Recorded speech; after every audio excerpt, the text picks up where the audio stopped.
Recording झाला असेल असं आपण पॉझिटिव्हली गृहीत धरून पुढचं रेकॉर्डिंग करूया. ओके, चलो again started. Sound echo sound, अच्छा एक मिनिट हा. आत्ता इको साऊंड आहे का? आत्ता इको साऊंड आहे का? नाव ओके ओके, धन्यवाद धन्यवाद, थँक्यू सो मच. राईट, आपण आलो होतो, ठीक आहे, आपण स्किल्सवर आलो होतो. राईट, अतिशय 8 मल्टिपल इंटेलिजन्स ज्याला आपण म्हणतो, 8 मल्टिपल इंटेलिजन्स जे आपल्याला बघायचे ते मेनली, त्याच्यावरती आपण जवळपास 2.25 तास, जवळपास मिळून चला 1.5 तास तरी आपण त्याच्यावरती बोललोय. आता पुढच्या टप्प्यामध्ये आपण काय बघणार, हे 10 कप्पे बघा. आता इथे कसं 1 नंबर 2 नंबर 3 नंबर दिलाय. ह्या केसमध्ये 1 नंबर आहे लिंग्विस्टिक, 2 नंबर आहे म्युझिकल, 3 नंबर आहे लिडरशिप, है ना, म्हणजे इंटरपर्सनल. या 3 वरती त्या व्यक्तीने फोकस करायचा आहे. राईट, बाकी सगळे जाणून घ्यायचे, वाचून घ्यायचे, पण 3 वरती फोकस करायचा. Right, 1 minute.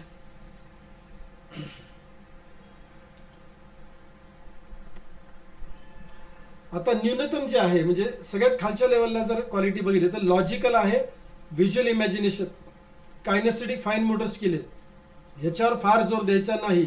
आता लॉजिकल जर 10व्या नंबरला असेल तर ह्याने गणित 10वी नंतर कधीच ठेवू नये, किंवा इंजिनिअरिंग सेक्टरचा जन्मात कधी विचार करू नये. बरोबर आहे, फायनान्शियल अकाउंटिंगमध्ये, स्टॅटिस्टिकमध्ये घुसण्याचा विचारच करू नये. राईट, कारण लॉजिक काय आहे, कमी आहे. बरोबर आहे, इमॅजिनेशन कमी आहे, तर क्रिएटिव्ह फील्डमध्ये ह्या व्यक्तीने जाऊच नाही. इमॅजिनेशन करायचं, उगाच मार्क चांगले हुशार आहे म्हणून आर्किटेक्ट घेतलं, इंटिरियर डिझायनिंग घेतलं, कुठेतरी राईट मार्केटिंगमध्ये गेला. मार्केटिंग इन द सेन्स लक्षात घ्या, सेल्स नव्हे, मार्केटिंग म्हणतोय मी. जिथे स्कीम्स डिझाईन करायच्या आहेत किंवा स्ट्रॅटेजी डिझाईन करायची आहे, एखादं ॲड कॅम्पेन रन करायचं आहे, त्याला कल्पकता लागते. बरोबर की नाही? राईट, आपण म्हणतो अरे काय सॅमसंगची ॲड होती, कोणाच तरी इमॅजिनेशन आहे ते. राईट, ओके, चला पुढे जाऊया. आता IQ, EQ, AQ, CQ, VQ questions. Right, बुद्ध्यांक, emotional question, intelligent question, adversity question, creative question आणि विजनरी क्वेश्चन. आता याच्यामध्ये सुद्धा काय बघायचं, एक का बादशाह राणी बघायचं आहे. 1 नंबर 2 नंबर 3 नंबर बघायचे, बाकीचे 2 सोडून द्यायचे, आपल्याला टेन्शन घ्यायचं नाही. IQ, EQ, AQ, CQ, VQ हे जन्मात कधीच बदलणार नाहीये, त्यामुळे बदलायच्या भानगडीत पडायचं नाही. जे चांगलं आहे त्याचा वापर करायचा आहे. Got it? ओके, आता समजून घ्या. आता मी क्रमवारीत जाणार नाही, इथे जे नंबर आहे त्याच्यावर जाणार नाही, पण ज्यावेळेस आम्ही काउन्सिलिंग करतो त्यावेळेला 1 नंबरवर बोलतो, 2 नंबरवर बोलतो. आता जसं ह्या केसमध्ये 3 नंबरला काय 19.57 आहे. याचा अर्थ काय लक्षात घ्या, 5 कप्पे, 5 कप्पे, सो 100 भागिले 5 किती, ॲव्हरेज येतं 20. 100 भागिले 5 ॲव्हरेज येतं 20. जसं वरती एक सांगायचं राहिलं तुम्हाला, इथे 10 कप्पे आहेत म्हणजे ॲव्हरेज येतं 10. सो 10च्या वर जी असेल ना ती त्या व्यक्तीची स्ट्रेंथ आहे, 10च्या खाली असेल ती त्या व्यक्तीची विकनेस आहे. सो स्ट्रेंथवर फोकस करायचा आपल्याला. बरोबर आहे, विकनेसवर फोकस करायचा नाहीये. तसं इथे क्वेश्चन्स मध्ये काय आहे, 5 कप्पे आहेत. राईट, 5 क्वेश्चन्स आहेत, 20 20 20 20 20 आयडियली, म्हणजे ॲव्हरेज 20 आलं पाहिजे 100 पैकी. बरोबर आहे, तर आता जे 20च्या वरती असेल ती स्ट्रेंथ आहे आणि जे 20च्या खाली असेल ती त्या व्यक्तीसाठी विकनेस आहे. आता या रिपोर्टमध्ये बघितलं तर विजनरी क्वेश्चन जो आहे, VQ विजनरी क्वेश्चन, तो 5 नंबरला आहे, तो नाहीच त्या व्यक्तीकडे, टेन्शनच घ्यायचं नाहीये.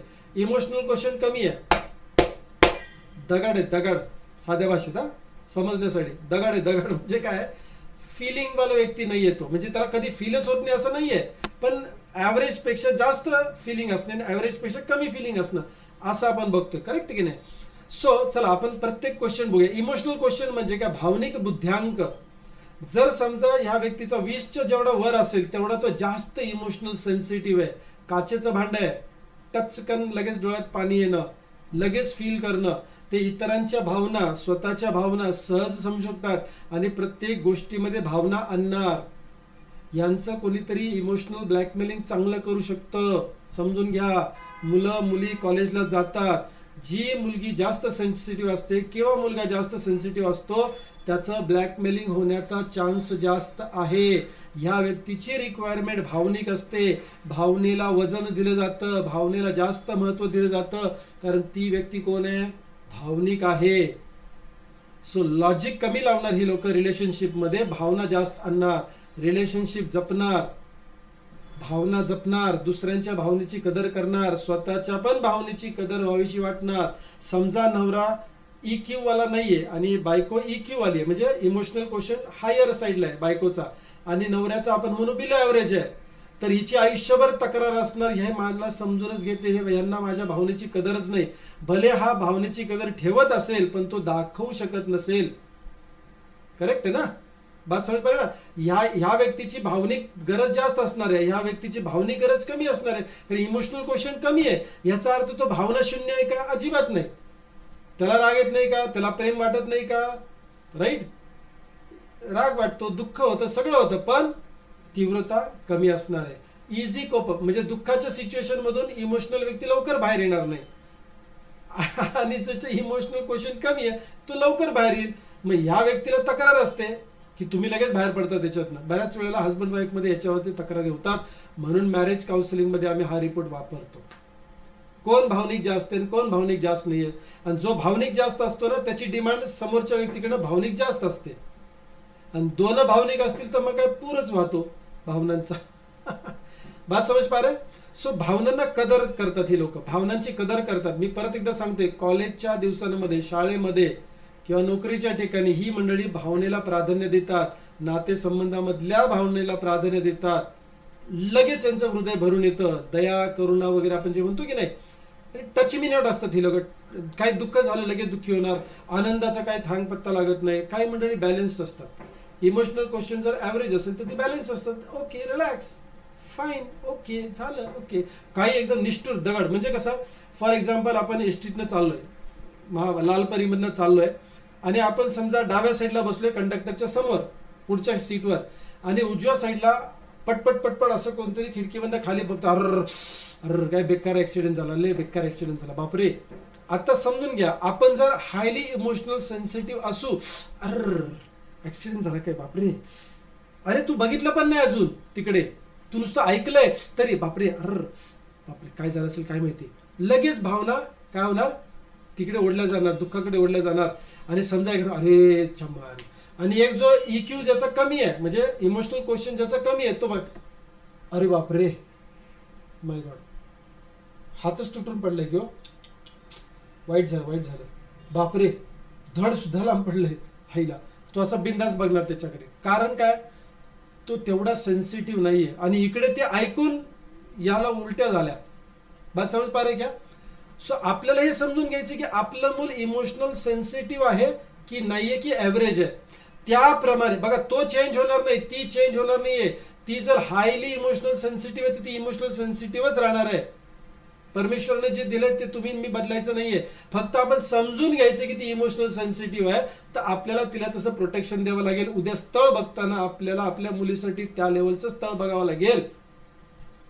सो लग्नपत्रिका बघताना, लग्नपत्रिका म्हणजे कुंडली, DMIT रिपोर्ट सुद्धा बघा. IQ कसा आहे, EQ कसा आहे, AQ कसा आहे, CQ कसा आहे, राईट. सो हे व्यक्तिमत्वाशी निगडीत आहे की नाही, हे करिअरशी निगडीत नाहीये, बरोबर आहे.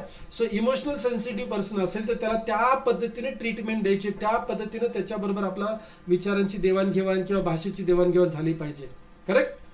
काही ठिकाणी इमोशनल सेन्सिटिव्ह मुलं असतात ना, दिदीला रागवलं की तिकडे पिवळी होऊन जात चड्डी लगेच.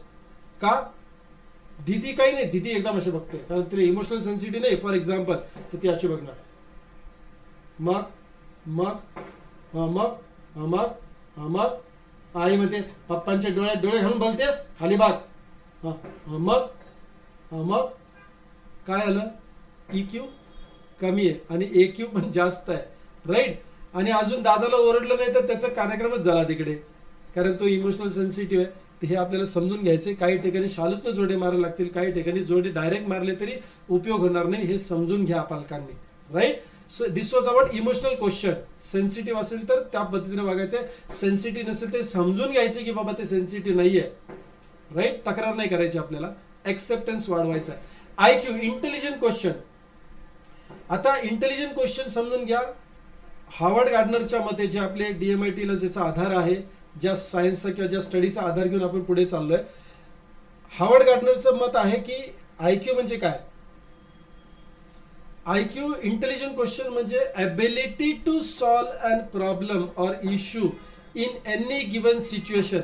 Ability to solve an problem or issue in any given situation म्हणजे काय? काही मंडळी म्हणतात मी प्रॉब्लेम सॉल्व्ह करू शकतो, कसली पण सिच्युएशन मी प्रॉब्लेम सॉल्व्ह करणार.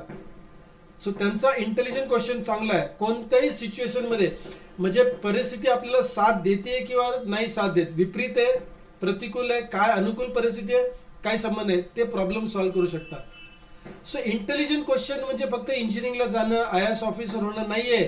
एका प्लंबरला सुद्धा इंटेलिजंट क्वेश्चन चांगला असू शकतो, तो प्रॉब्लेम फाइंडिंग चांगलं करतो. वॉटर प्रूफिंगला येणारी मंडळी बाथरूम अख्खं फोडतात, त्यांना कळत नाही चमारी प्रॉब्लेम कुठे होता, त्याचा IQ कमी आहे, ते उगा आपलं कार्यक्रम करायला लागलाय, इकडे ठोकून बघ तिकडे ठोकून बघ, ही टाईल काढ ती टाईल काढ, बात समज पारे की नाही.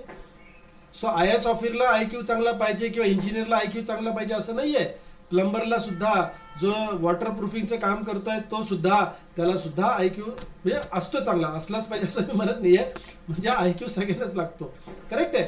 सो तुम्ही कसं ओळखाल, तर कोणत्याही परिस्थितीमध्ये तो प्रॉब्लेम सॉल्व्ह करू शकतो म्हणजे IQ चांगला आहे. राईट. आता जर आपल्या मुलांमध्ये दाखवलं की IQ चांगला आहे तर काय करायचं? काहीच नाही करायचं. आणि कमी असलं तर काय करायचं? काहीच नाही करायचं, कारण तो तेवढाच असणार आहे. पण समजून घ्या, ज्याचा IQ चांगला आहे त्याला प्रॉब्लेम्स त्याच्यासमोर ठेवा, त्याला प्रॉब्लेम क्रिएट करून देऊ नका. प्रॉब्लेम मध्ये तू काय करशील हे विचारत राहा. आज परत एकदा जंतर मंतर, समजा जंतर मंतर मध्ये 20 जुलैला तू तिथे असतास तर काय केलं असतं? हो बापरे, हे तर कोण काटा खायचं बाबा, हे आपण तर गेलोच नसतो. समजून घ्या रिॲक्शन त्याची काय होते. त्याला काय मग ऑफकोर्स अमका तमका हे करायला पाहिजे, ते करायला पाहिजे, असं करायला पाहिजे, तसं करायला पाहिजे. सध्या कोविड आला त्यावेळेला तू काय केलं असतं? कोविडची आता त्याला कदाचित कळत नसेल कोविड आला त्यावेळेला. आता ती सिच्युएशन त्यांच्या समोर ठेवा आणि सांग तू काय केलं असतंस, तू मार्केटिंगमध्ये असतास, तू शेती करत असतास, तुझी दुकानदारी असते, तू काय केलं असतंस. IQ चांगला आहे तर त्याला ते खाद्य पुरवा की त्या परिस्थितीमध्ये तो प्रॉब्लेम सॉल्व्ह करू शकतोय का, त्याला त्याची चालना द्या, त्याला त्याचा सराव द्या, कारण त्याचा IQ काय आहे? चांगला आहे. बदलू शकत नाहीये पण आहे तो IQ इफेक्टिव्हली वापरू शकेल की नाही, असं नको याला वापरतच नाही तर गंध. EQ सारखं नाही येते, EQ इज डिफरंट, ते भावनेशी निगडीत आहे. IQ हे थोडंसं काय आहे, बुद्धीशी किंवा मनाशी निगडीत आहे. समजून घ्या मला काय म्हणायचं आहे. राईट. म्हणून मी तिथं तुम्हाला काही हात हलवायला सांगितलेलं नाही EQ मध्ये. नाही त्याची भावना वाढू द्या, कमी आहे तर कमी होतं, नाही, त्याला तुम्ही हस्तक्षेप नाही करू शकत. It's a feeling kind of thing. IQ जिथे बुद्धीचा मनाचा वापर जास्त होणार आहे, सो त्याला आपल्याला थोडीशी चालना द्यायला काही हरकत नाहीये. IQ चांगला आहे, त्याच्या पाठीमागे थोडेसे प्रोजेक्ट लावून द्या. करेक्ट आहे. सतत म्हणजे हे काय अगदी वही पेन्सिल घेऊन बसायची गरज नाहीये. सहज सोसायटीची मीटिंग झाली, गावातली मीटिंग झाली, गावात कुणाचा तरी प्रॉब्लेम झाला, तो त्याला विचारा. समजा तू अशा सिच्युएशन मध्ये असतास तर काय केलं असतास, कसा प्रॉब्लेम सॉल्व्ह केला असतास, त्याच्या IQ ला बळ मिळते. समजून घ्या. आता ज्याचा IQ कमी आहे उगा त्याला डिवचत बसू नका, तू काय रे कोणा घेणं देणं हो काय आपण कशाला, कारण त्याचा IQच कमी आहे, ते लपड्यातच पडणार नाही. दुसऱ्याचे काय स्वतःची लपडी झाला तो दुसऱ्याकडे जाऊन सोडवणार. लक्षात घ्या, ज्याचा IQ कमी आहे तो स्वतःची लपडी सोडवू शकणार नाही, त्याला लाईफ पार्टनरची, गुरुची, भावाची, वडिलाची, आईची, मित्राची गरज पडणार आहे. आणि आपण मुलांना टोकतो, काय छोट्या छोट्या गोष्टी विचारत असतो रे, हा तुझी तुला सोडवता येत नाही का. त्याचा रिपोर्ट सांगतोय की त्याचा IQ कमी आहे, प्रेशर देऊ नका, त्याला हँग करू नका. करेक्ट आहे. म्हणजे मी अगदी दुर्लक्षित करा असं म्हणत नाहीये, पण तुम्ही हे समजून घ्या बॅक ऑफ द माइंड. मी त्याला अगदी मोकळा सोडून द्यायचा, अरे तू कोणाला विचार नाही, त्याला ऑफकोर्स थोडीशी त्याची पण काय करा, ती कुवत वाढवा, पण ती एक्स्ट्रीम वाढणार नाही हे समजून घ्या, असं मला सांगायचं आहे. त्याच्यानंतर AQ म्हणजे काय, ॲडव्हर्सिटी क्वेश्चन. ॲडव्हर्सिटी या नावामध्येच काय आलं की आणीबाणीच्या स्थितीमध्ये तो व्यक्ती त्या सिच्युएशन मध्ये, त्या परिस्थितीला सामोरे जाऊ शकतो का, की पळ काढणार आहे, ज्याला फाईट आणि फ्लाईट म्हटलं जातं. फायटिंग स्पिरिट त्याच्यामध्ये आहे का, की पलायन करणार आहे. सिच्युएशन अशी निर्माण झाली लाईफमध्ये, म्हणजे ती प्रत्येक वेळा फायटिंगच असते असं नाहीये, सोडून देण्याची प्रवृत्ती आहे का. AQ म्हणजे काय, लगेराव मुन्नाव आहे. आणि AQ कमी आहे म्हणजे काय, ॲव्हरेज पेक्षा कमी आहे म्हणजे काय. आता ह्या कन्सर्नचा विषय कधीच नसतो. जर तो 3 नंबर किंवा 3 नंबरच्या खाली 4 नंबर 5 नंबरला आला तर याच्यावर थोडासा गांभीर्याने विचार करणं गरजेचं आहे. का सांगतो तुम्हाला, कारण प्रत्येक व्यक्तीच्या जीवनामध्ये, तो चपरासी असेल नाही तर पंतप्रधान असेल, मेजर करणार असेल नाही तर गावगुंड असेल, प्रत्येकाच्या जीवनामध्ये अडचणी ह्या येतात. अशा सिच्युएशन क्रिएट होतात जिथे फाईट करायचंय की पळ काढायचंय, येस ऑर नो? सो आपल्या जर मुलामध्ये जर समजा बिलो ॲव्हरेज असेल तर लक्षात घ्या त्याला प्रोटेक्शनची गरज आहे. त्याला लाईफ पार्टनर असा बघा ज्याचा EQ जास्त असेल, जेणेकरून काय होईल, दोघांचं ॲव्हरेज आउट होऊन जाईल. एक मागे पडला तर दुसरा त्याला सिच्युएशन मधून बाहेर काढेल. दोघांनी नवरा बायकोचं दोघांचा EQ जर कमी असेल तर हे सासरवाडीत तरी पडलेले असतात, नाहीतर माहेरी तरी असतात, मदत घेण्यासाठी म्हणायचं पडलेले म्हणजे अवलंबून असतात प्रॉब्लेम सॉल्व्ह करण्यासाठी. आणि दोघांचा EQ जर चांगला असेल तर मग काय, शनिवार आहे, रविवार आहे, गुरुवार आहे की सोमवार आहे, एक पण माघार घेत नाही, मग खडेजंगी असते कार्यक्रम, कारण माघार घ्यायचं माहित नाही. हॅलो, बात समज पा रहे की नाही, राईट? तर भांडणं तंडणं होऊ शकतात, पण ज्या नवरा बायकोचं EQ जास्त आहे त्यांनी हे समजून घ्या, हे प्रॉब्लेम सॉल्व्ह करण्यासाठी दिलेत, एकमेकांना प्रॉब्लेम क्रिएट करण्यासाठी दिलेलं नाहीये. माझंच खरं नाही. DMIT रिपोर्ट सांगतो, मॅरेज काउन्सिलिंगमध्ये आम्ही ज्यावेळेस बघतो त्यावेळेला EQ बघतो दोघांचं कसं आहे, आणि कोण खोटं बोलतं हे लगेच कळतं का? नाही मी तसं काही नाही, EQ सांगतो ना, तू माघार घेत नाही, तुझं तू रेट तो पुढे, राईट? सो एका व्यक्तीचा तरी कुटुंबामध्ये EQ चांगला आहे ना तर बाकीच्यांनी त्याची मदत घ्यावी ज्यांचा EQ चांगला नसेल. आणि जर त्याचा EQ चांगला आहे तर त्याला तयार करा सिच्युएशनसाठी. त्याला सांगा की आणीबाणीच्या स्थितीमध्ये तू पळ काढणार आहे. असं नाही की तू कुठेच सोडून देत नाही किंवा कुठेच पळ काढत नाही, असं नाही. लक्षात, जीवावर बेतल्यावर माणूस पळ काढणारच ना, म्हणजे सिच्युएशन वाईज बोलतोय मी, समजून घ्या मला काय म्हणायचं. सो छोटे आता नावं घेत नाही पण सांगतो तुम्हाला. आता मागच्या वेळेस एक काउन्सिलिंगची केस अशी होती, मागच्या काय या वेळेला पण एक अशी काउन्सिलिंगची केस आहे. विचार करा, 5-6 वर्ष दोघं कॉलेजपासून लव्ह मॅरेजमध्ये, म्हणजे लव्ह मॅरेज नाही काय म्हणतो आपण त्याला, लव्ह स्टोरीमध्ये प्रेम प्रकरण सुरू आहे, बरोबर आहे. आणि मुलगी ही जास्तीत जास्त काय आहे, त्याच्या फॉर आहे किंवा त्याला कन्वर्ट करायचा प्रयत्न करते, सारखं मागे लागणं म्हणतो ना आपण साध्या भाषेत बोलूया, राईट? की तिला तो व्यक्ती पाहिजे.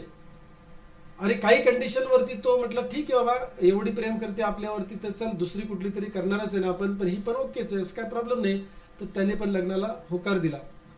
5व्या महिन्यामध्ये मुलगी म्हणते मला तुझ्याबरोबर राहायचं नाही.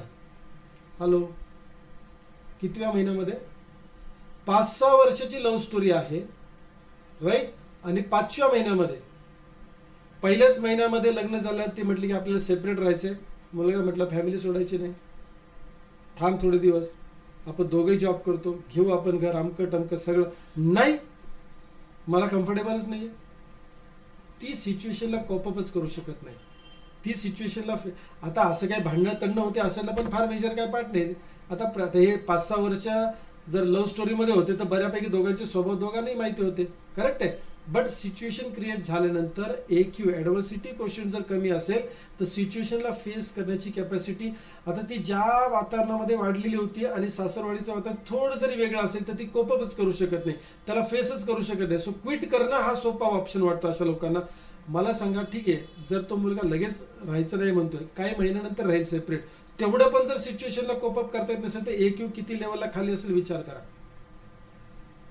आणि आता दुर्दैवाने की 18 महिने डिवोर्स मिळत नाही म्हणून, but both are living separate, paying गेस्टमध्ये राहत आहेत. ॲडव्हर्सिटी क्वेश्चन कमी आहे, बात समज पा रहे, ॲडव्हर्सिटी क्वेश्चन कमी आहे. दुसरं एक एक्झाम्पल, आत्ता मागच्या आठवड्यात माझ्याकडे केस म्हणा, क्लायंट म्हणा, वॉट एव्हर, 2-3 वर्ष रिलेशनशिपमध्ये होते, आंतरजातीय विवाह झाला, दोन्ही फॅमिलीजनी नकार दिला होता, तरी पण आता बाबा मुलांचं भलं होऊ दे म्हणून ऐकलं दोन्ही पालकांनी. आता दोघांचं वय साधारण 35च्या आसपास आहे आणि आता मुलीला मुलगा पटत नाही, मुलाला मुलगी पटत नाही. हॅलो, ऐसा कैसा चलेगा? ये ऐसा नहीं होता है, वैसा नहीं होता है, मॅरेज ऐसा होता है क्या, वैसा होता है क्या? दोघं एकमेकांना शिकवत आहेत. बरं, 2.5 वर्ष तुम्ही काही डोळ्यावर पट्टी बांधली होती का? पण ज्या वेळेला संसार करण्याची सिच्युएशन निर्माण झाली, एकमेकांना ॲक्च्युअल ॲक्सेप्ट करण्याची सिच्युएशन झाली, त्याच्यामध्ये एक पार्टनर क्विट करायचं म्हणतोय. कारण काय? EQ कमी आहे. बात समझ पा रहे, ॲडव्हर्सिटी क्वेश्चन कमी आहे, एवढा serious. This is not related to career. Yes, of course it is related to career.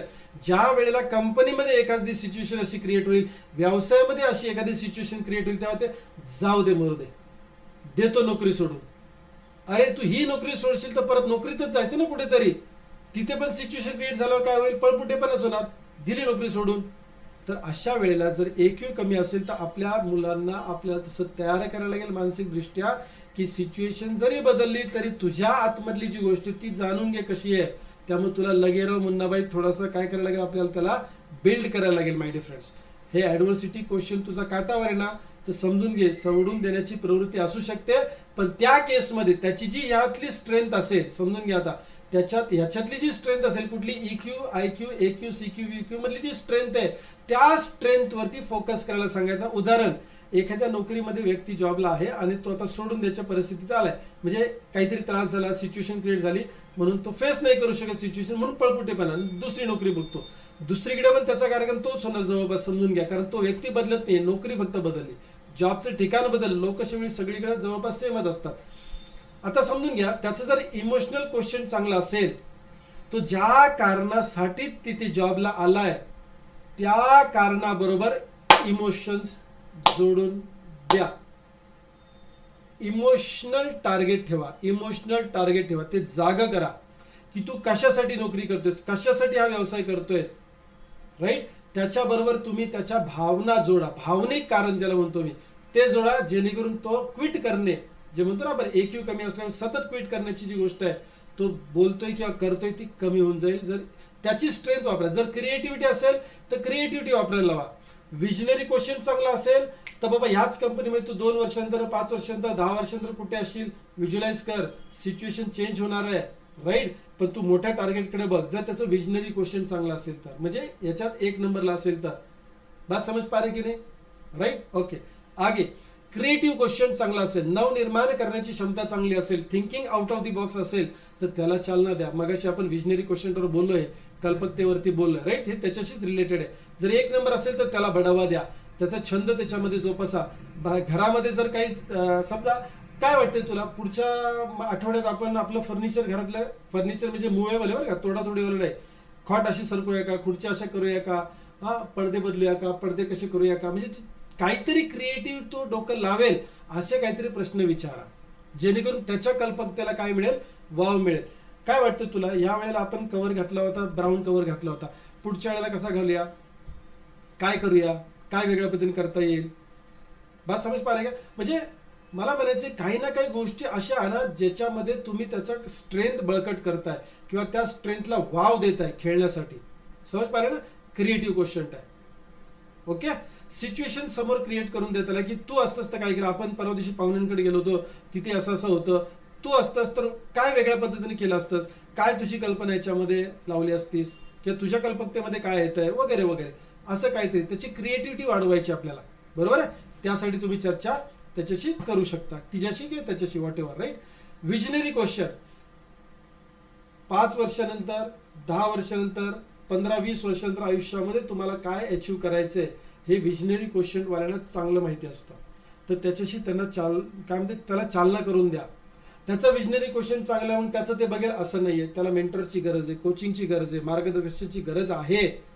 त्या मार्गदर्शकाला तो चांगला स्वीकारू शकतो. आणि ज्याचं डोकं, आता मी मागे एकदा बऱ्याच दिवसापूर्वी ना एका व्यक्तीचं काउन्सिलिंग करत असताना डिवोर्सची केस होती, आणि त्याच्यात मी त्यांना विचारलं, मग तू आता पुढे काय करणार, तर तो म्हटला त्याला काय आता बस लय लय डोक्याला शॉर्ट बसलाय. म्हटलं असं काय, ते नाही आपल्याला सहन होत नाही, जाऊ दे मरते तिकडे, सोडून द्या विषय, जाऊ दे, मी याच्यानं मोकळा होतो. तो बस मला हे आता सहनच होत नाही. तो पुढचा विचारच करत नाही, माझं कसं होईल, तिचं कसं होईल, किंवा फॅमिलीचं कसं होईल. तो पुढं विचारच करत नाही. त्याला काय होते, लोक काही एकटे राहत नाहीत का, अभि तुझं वय 27 पण नाही अजून आणि तू डिवोर्सच्या सिच्युएशन मध्ये आलाय. तो म्हणतो मग काका मला पुढचं काही समजत नाही, होईल तसं जाईल. त्याचं डोकंच चालत नाही. 5 वर्षांतर, 10 वर्षांतर, 20 वर्षांतर काय होणार पुढे, तो प्लॅन आउटच करू शकत नाही. हीच सिच्युएशन रिलेशनशिपमध्ये, हीच सिच्युएशन बिझनेसमध्ये, हीच सिच्युएशन काय आहे नोकरीमध्ये. My dear friends, visionary question असेल तर तो प्लॅन करू शकतो. याचा अर्थ त्याला गाईडलाईन द्यायची नसते किंवा गाईड करायचं नसतं, मार्गदर्शन करायचं नसतं, नाही. पण एखाद्याच्यामध्ये जर विजनरी क्वेश्चनच नसेल तर विचार करा की त्याला तुम्हाला मार्ग दाखवावाच लागेल, त्याचे टप्पे तुम्हाला आखून द्यावे लागतील मुलांना किंवा मुलींना. आता बरेच पालक मी मुलांना विचारतो, कॉमर्सला ऍडमिशन घेतलं, बरं ओके, का घेतलं, नाही मग ते काय आता दुसरं काय करायचं, मग घेतलं कॉमर्स, पुढं काय करणार नाही माहिती अजून, बघू आता काय, म्हणजे रिझल्ट आल्यावर, म्हणजे ह्या लेवलला असतं काय, मी पुढं काय, बरं BCom करणार हे तर सांग, कारण तू कॉमर्स घेतले ना. नाही, त्यांना त्याच्यावर पण भरोसा नसतो की कॉमर्स तरी करणार आहे का मी. काय आहे, विजनरी क्वेश्चनच नाही आहे की पुढे CA करायचंय, CS करायचंय, किंवा मला फायनान्समध्ये जायचंय, मला बँकिंगच्या एक्झाम द्यायच्यात, नाही बघू म्हणजे विजनरी क्वेश्चनच कमी आहे. जर ह्या मुलांचा विजनरी क्वेश्चन कमी असेल तर आपल्याला मार्गदर्शन देणं गरजेचं आहे की नाही, त्यांना मार्ग दाखवणं गरजेचं आहे की नाही. Yes or no my dear friends, right. So आपल्याला मार्ग दाखवावा लागेल. आता याच्यामध्ये 3 गोष्टी अग्रेसर असू शकतात. 2 तर 100% जास्त असणार, ॲव्हरेजपेक्षा जास्त असणार. त्याच्यावर आपल्याला फोकस कर, ती त्यांची स्ट्रेंथ आहे. आणि विजनरी जर ॲव्हरेजच्या खाली जर AQ असेल तर गंभीर विषय आहे, आणि VQ सुद्धा जर ॲव्हरेजच्या खाली असेल तर थोडासा चिंतेचा विषय आहे. तुम्हाला थोडं जास्त काम करावं लागेल मुलांसाठी. का? कारण आणीबाणीच्या स्थितीमध्ये पळ काढणार आहे. दुसरी गोष्ट, विजनरी क्वेश्चन जर कमी आहे तर काय होणार आहे, पुढचं प्लॅनिंगच नसणार आहे. किमान लाईफ पार्टनर तरी असा बघा ज्याचं VQ चांगला असेल, AQ चांगला असेल. करिअरशी रिलेटेड नाही आहे, लक्षात घ्या. ऑफकोर्स करिअरशी पण रिलेटेड आहे, पण मला म्हणायचं की दोन्ही गोष्टी. मी व्यक्तिमत्व ज्या वेळेला बोलतोय तेव्हा पर्सनल, प्रोफेशनल, सोशल, स्पिरिच्युअल या सगळ्या अँगलने बघतो, राईट. आता एखाद्याचा विजनरी क्वेश्चन जर चांगला असेल ना VQ, तर त्याचा स्पिरिच्युअल गोल सुद्धा सेट असतो. तो स्पिरिच्युअल इन्क्लाइंड असतो, म्हणजे झुकलेला असतो आध्यात्मिकतेकडे. त्याला माहिती हे सगळं चालणार आहे, शेवटी कुठं जायचंय, शेवटी नक्की काय मिळवायचंय, कारण त्याचा विजनच क्लिअर आहे लाईफचा. बात समज पा रे, राईट. एक वेळ EQ सगळ्यात खाली आहे, काय चिंता करू नका. तो दगड आहे ना, दगड ऍक्सेप्ट करा, बस. अपेक्षा करू नका. बात समज पा रे की नाही. IQ कमी आहे ना, प्रॉब्लेम नाही सॉल्व्ह करणार ना, आपल्याला त्याला सॉल्व्ह करायला मदत करायला लागणार आहे, इथपर्यंत ठीक आहे. पण AQ आणि CQ ची तर चिंताच करायची नाही. लोअर साईडला आहे ना, काही टेन्शनच घ्यायचं नाही. का? नाहीये क्रिएटिव्ह, नाहीये, नाही कविता करू शकत, नाही आर्टिस्टिक, नाही कल्पकता, काही फरक पडत नाही जीवनात. CQ तळात आहे, काही फरक पडत नाही. ओके. पण आणि EQ तळात आहे, काही फरक पडत नाही. IQ तळात आहे तर मदत करावी लागणार आहे, डोक्यात ठेवा. करेक्ट आहे. VQ कमी आहे, प्लॅनिंग करून द्यावं लागेल तुम्हाला त्याचं. बात समज पारे की नाही, राईट. ओके. AQ कमी आहे तर पळपुटेपणा असू शकतो, तुम्हाला तिथे प्रोटेक्शन द्यायचं आहे. आय होप तुम्हाला आता तुमचा रिपोर्ट वाचताना मजा येईल, कारण तुम्हाला आता समजत चाललंय. पुढे जाऊया. लर्निंग स्टाईल, श्रवण कौशल्य, ऑडिटरी, ऐकून समजणे. श्रवण म्हणजे काय? ऐकून समजणे. आकलन होणे म्हणून, समजण्यापेक्षा आकलन होणे श्रवणाच्या माध्यमातून इज म्युझिकल, म्हणजे ऑडिटरी. 1 नंबर जसं इथे दाखवलंय. दुसरं नेत्रांच्या माध्यमातून, नेत्राला पाहून नाही, नेत्रांच्या माध्यमातून पाहून, व्हिज्युअल, राईट, पाहून आकलन होणे.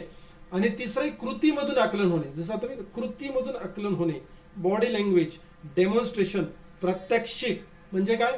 कायनेस्थेटिक. ओके. बात समजून घेरायचे.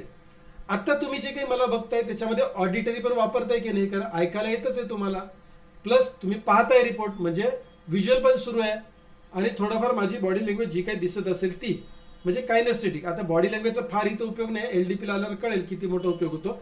तिथे मी तुम्हाला त्याचं प्रात्यक्षिक दाखवेन आणि DMIT शी रिलेट करेन मी. ओके. नाव आपण तिन्ही गोष्टी वापरतो, लक्षात घ्या. मग हा क्रम बघायची गरज काय? आपलं मूल ऑडिटरी आहे, कायनेस्थेटिक आहे की व्हिज्युअल आहे, हे बघायची गरज काय? म्हणजे त्याचा क्रम बघायची गरज काय? कारण तुम्ही बघा, आता मुलगा शाळेमध्ये बसलाय तर फळा बघणारच आहे, म्हणजे व्हिज्युअल बघणारच आहे.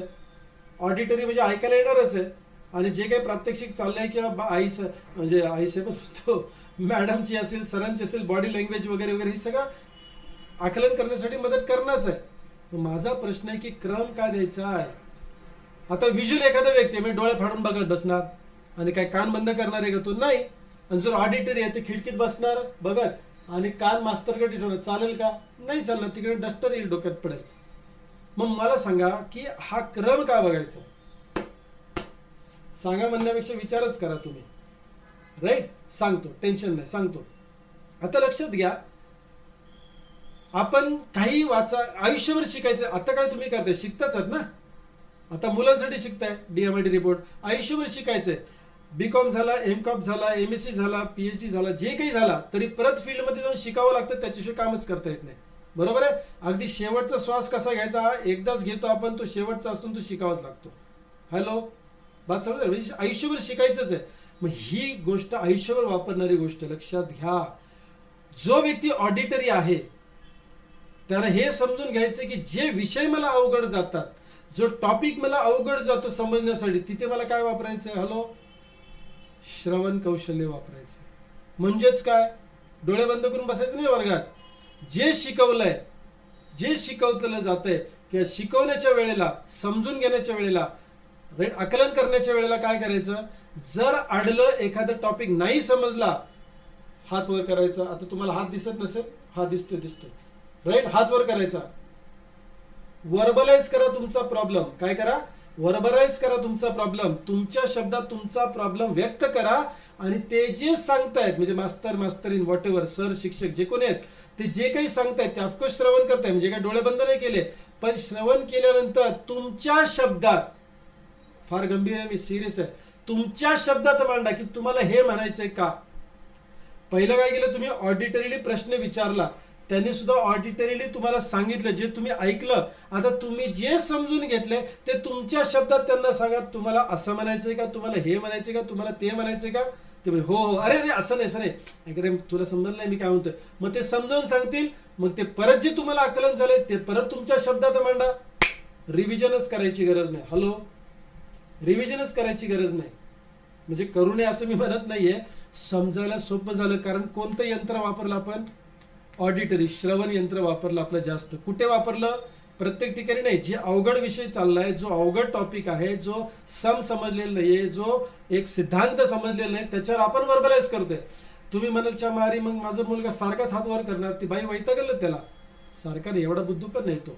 पण येस, काही वेळेला शिक्षकांच्या माध्यमातून असेल, काही वेळेला आपल्या वर्गामध्ये हे सांगा, आपल्या वर्गामध्ये जे हुशार विद्यार्थी मित्र मैत्रीण आपले जे आहेत, रिसेसमध्ये, मधल्या सुट्टीमध्ये, फोनवर, मोबाईलवर, त्यांच्याशी वर्बलाइज तो टॉपिक डिस्कस करा, सांगा. आता तुमचा भ्रमाचा भोपळा फुटला, सर ते 10वी नंतरचं काय जरा सांगा व्यवस्थित, ते 12वी नंतरचं काय सर जरा सांगता का. संपला विषय. अरे संपला नाही, तो विषय खरंच संपलाय जर नुसतं एवढं समजून घेतलं तर. आयुष्यभर शिकायचंय. मग 7वी पासून 12वी पर्यंत हे नको का वापरायला ऑडिटरी, जर ऑडिटरी स्ट्रेंथ असेल तर. बात समज पा रहे की नाही, right. So earlier is the best. जेवढं लवकर कळेल तेवढं चांगलं आहे, कारण तेवढं लवकर आकलन चांगलं होणार आहे. बघा, कुठला ना कुठला विषय डिफिकल्ट असणारच आहे ना, तो सोपा करण्यासाठी ऑडिटरी. मग आपणच जर समजा रेकॉर्डिंग मोबाईलमध्ये केलं आणि कंटाळा आला अभ्यासाचा, निवांत बसतो, निवांत बस, पण ऑडिओ चालू ठेव. कदाचित चुकून झोप जरी लागली तरी ते सबकॉन्शियस माइंडमध्ये जाईल आणि आकलन चांगलं होईल. म्हणजे प्रत्येक वेळेला झोपाच असं मी म्हणत नाही, उदाहरण सांगितलं. फावल्या वेळामध्ये ऑडिटरी व्यक्तीने ऑडिटरी गोष्टी ऐकाव्यात, अभ्यासाच्या ऐकाव्यात. रिॲक्शन पार्ट केलेली ऑडिटरी तुम्ही रेकॉर्ड करून ठेवा. आपलं वाचलेलं रेकॉर्ड करा. आणि बऱ्यापैकी ना ऑडिटरी मुलांनाही मोठ्याने वाचतात. त्यात दुसरा भाऊ जर समजा ऑडिटरी नसेल, तो आई जर ह्याला सांगा, उगा बडबड करताय, आणि तो अभ्यास करतोय, तू मनात वाच. आणि आई पण म्हणते त्याला पण पास व्हायचं, तू एकटा पासून काय करणार आहे, नाक कापणार आहे का आमचं, राईट. तू मनात वाच. अरे ऑडिटरी आहे, त्याला गॅलरीत बसवा, त्याला बेडरूम मध्ये दुसरीकडे बसवा, स्वयंपाक खोलीत बसवा, पण त्याला मोठ्यानं वाचू द्या, कारण तो नैसर्गिकरित्या ऑडिटरी श्रवण कौशल्य वापरतोय. सो मेजॉरिटी ऑडिटरी मुलं काय करतील, मोठ्याने वाचतील. किमान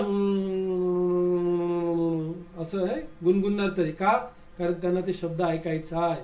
बात समज पा रहे क्या, राईट. सो ऑडिटरी पहिल्या लेवल असेल तर हे करायचंय.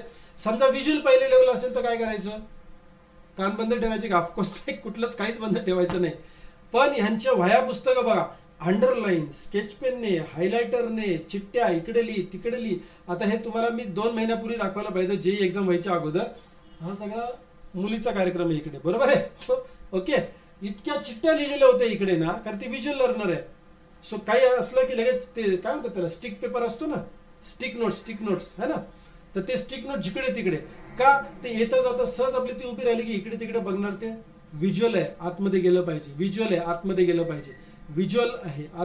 पाहिजे, सो ते विजन मध्ये काय असतं, त्यांना आकलन चांगलं होतं आणि ते स्मरणात राहतं, विजन स्मरणात राहते बऱ्यापैकी. आणि ऑडिटरी वाला शब्द लक्षात राहतो चांगल्या पद्धतीने, राईट. सो विजन अंडरलाईन करणे, बोल्ड करणे, राईट. बात समज ना, काय म्हणतात त्याला, हायलायटरने मार्क करणे, ओके. किंवा मग भिंतीवरती स्टिक नोट्स लिहिणे, फ्रीजवर लिहिणे, कुठं पण लिहू द्या, काय प्रॉब्लेम नाही, टेन्शनच घेऊ नका तुम्ही. आता चिठ्ठ्या फ्रीजवर लिहिल, बाथरूम मध्ये लिहिल, टॉयलेटमध्ये लिहिल बिंदास, काही प्रॉब्लेम नाही. व्हिज्युअल आहे ना, बसल्या बसल्या काय करायचं, काहीच काम करणार, 10 मिनिटं रिॲक्शन लिहा म्हणायचं बाथरूम मध्ये, सगळं व्हिज्युअल आहे, राईट. त्याचा वापर जास्त होणार आहे, ओके, डिफिकल्ट टाइम मध्ये जर व्हिज्युअल पहिलं असेल तर, ओके. कायनेस्थेटिक म्हणजे काय, कृतीमधून डेमॉन्स्ट्रेशन, प्रात्यक्षिकाच्या माध्यमातून यांना आकलन चांगलं होतं. आता एक उदाहरण मी तुम्हाला समजण्यासाठी वापरणार आहे. बरीच वर्ष मी उदाहरण वापरते, पालकांना समजायला जरा सोपं जातं.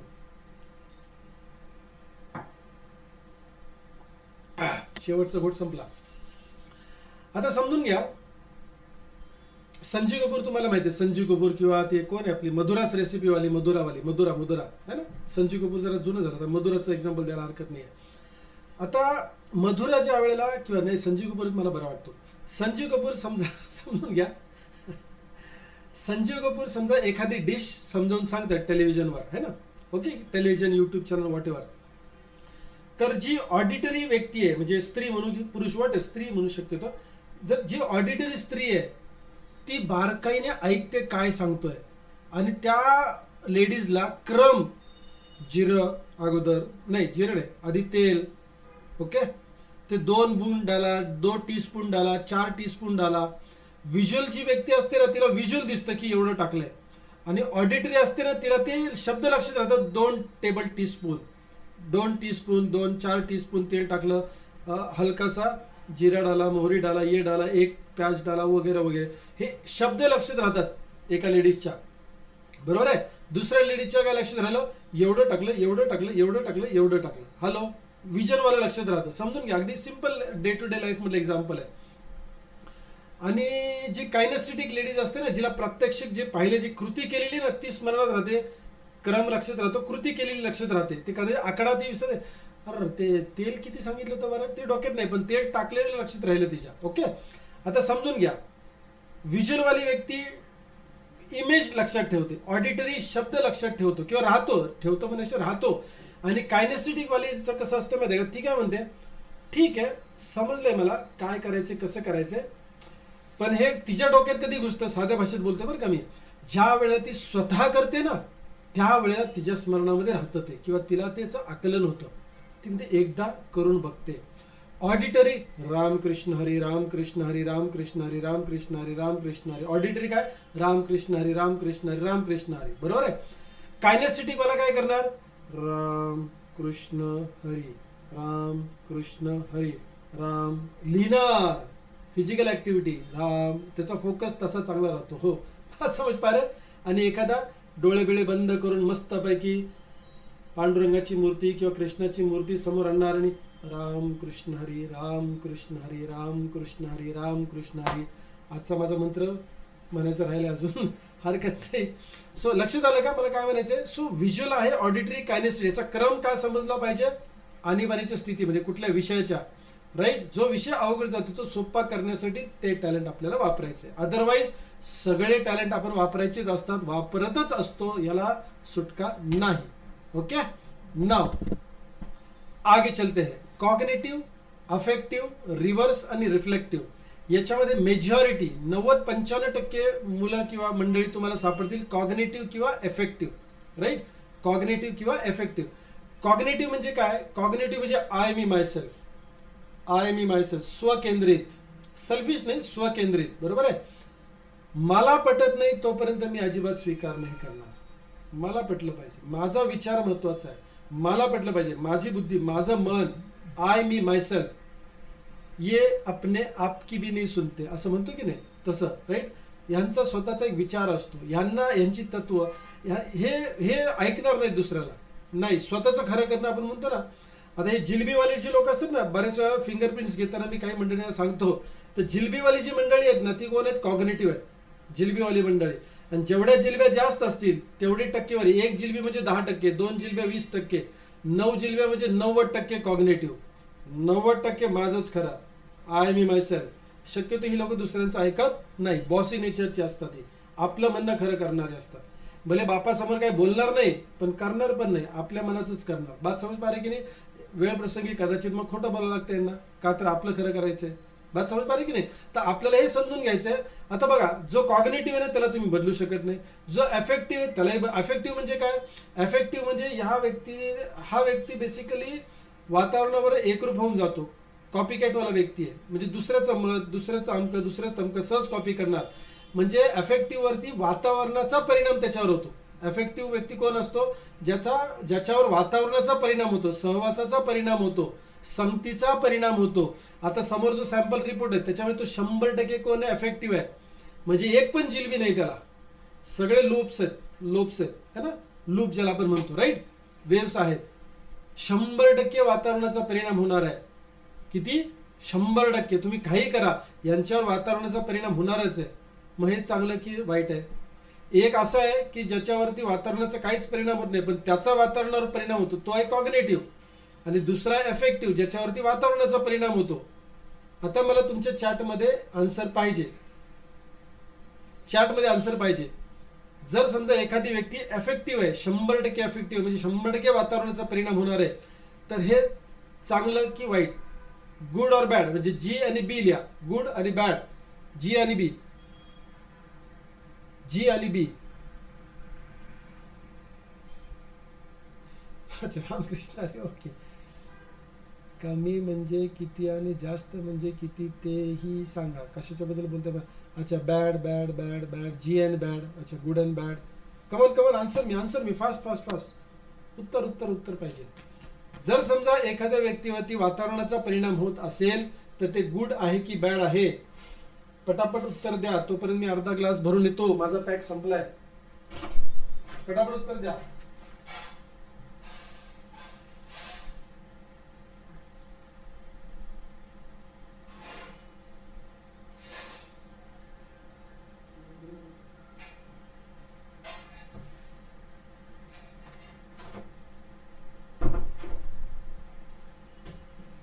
Yes, depends. ओहो, डिपेंड्स सेफ उत्तर.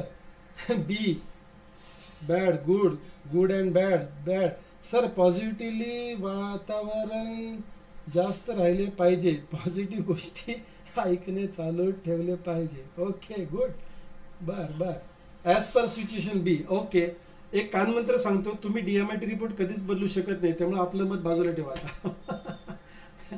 गुड बॅड असं काही नसतं. लक्षात घ्या की तो एफेक्टिव्ह आहे, ते एफेक्टिव्हच आहे. तुम्ही गुड म्हणा नाही तर बॅड म्हणा, त्या व्यक्तीमध्ये तो एफेक्टिव्ह आहे, म्हणजे त्याच्यावर जर वातावरणाचा परिणाम होणार आहे तर तुम्ही गुड म्हणा किंवा बॅड म्हणा, वातावरणाचा परिणाम होणारच आहे, कारण तो बदलू शकत नाहीये.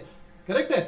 तो मला हे सांगायचं आहे की तुम्ही फक्त त्याला वातावरण कोणतं द्यायचं तेवढाच विचार करा. हो, ते गुड आहे की बॅड आहे सोडून. राईट.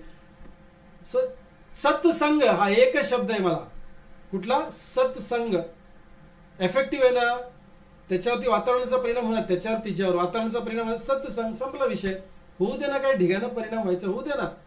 आसाराम रविशंकर महाराज किंवा अजून आपण म्हणूया काय ते विपश्यना, वारीला जाणे, कीर्तनात जाणे, होऊ दे ना, काय परिणाम व्हायचे, चांगले ना, एफेक्टिव्ह आहे ना, 100% परिणाम होणार आहे, होऊ द्या. सत्संग, मित्रपरी. हा, आता इथे मात्र काळजी काय घ्यायची, त्याचे मित्र, तिचे मित्र मैत्रिणी कोण आहेत, कुठल्या क्लासला, कुठल्या ट्युशनला, कुठल्या शाळेमध्ये, कुठल्या गल्लीमध्ये राहता, कुठे राहता, कसल्या लोकॅलिटीमध्ये राहता, याचा सगळ्याचा परिणाम कुणावर होणार आहे?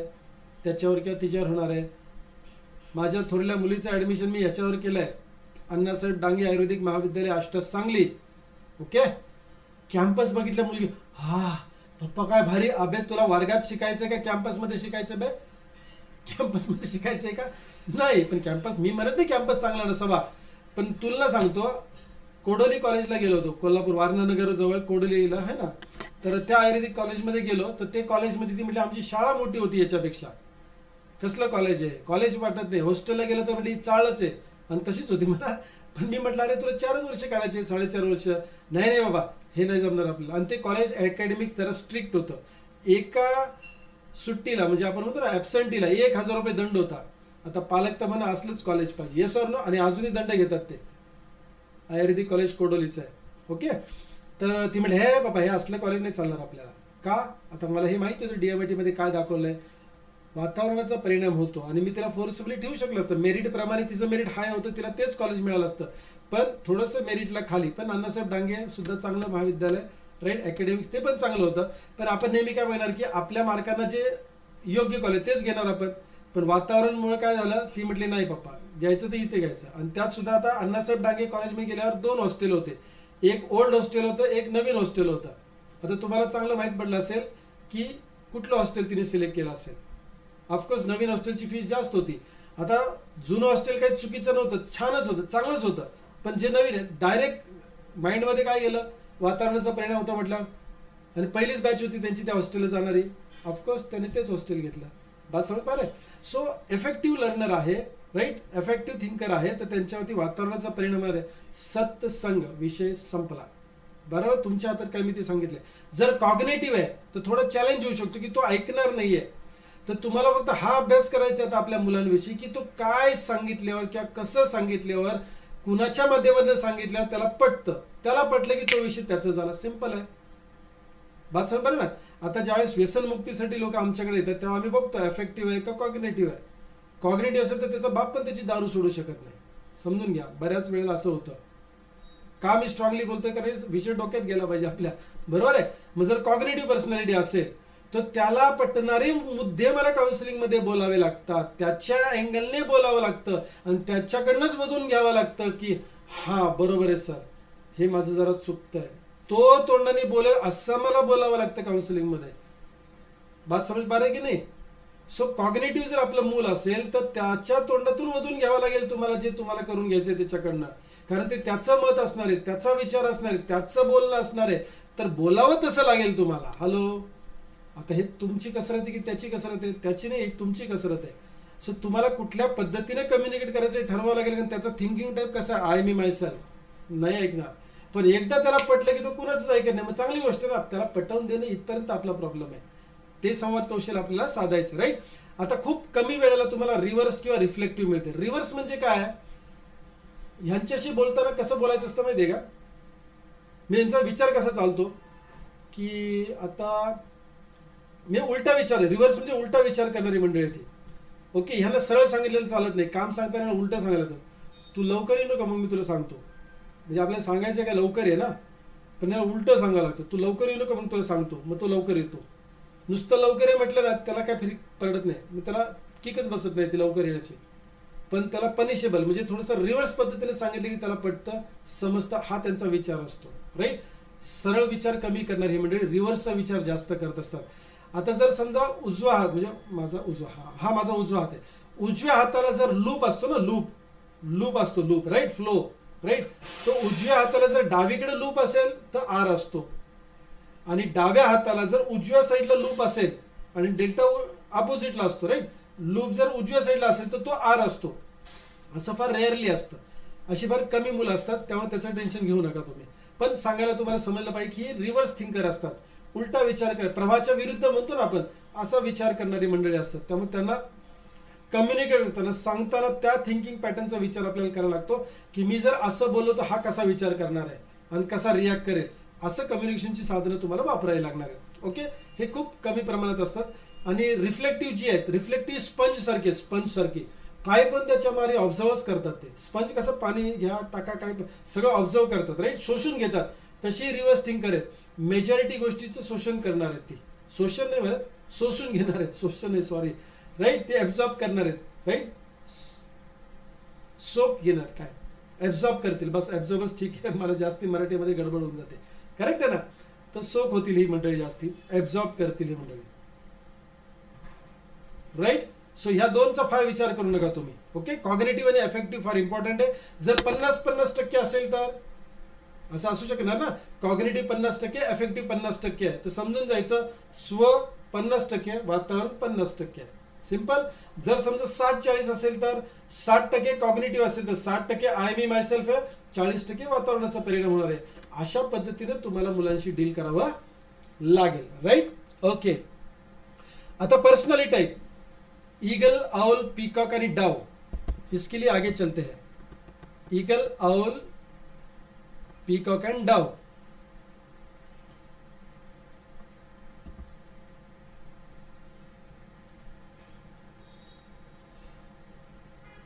कहाँ गया भाई.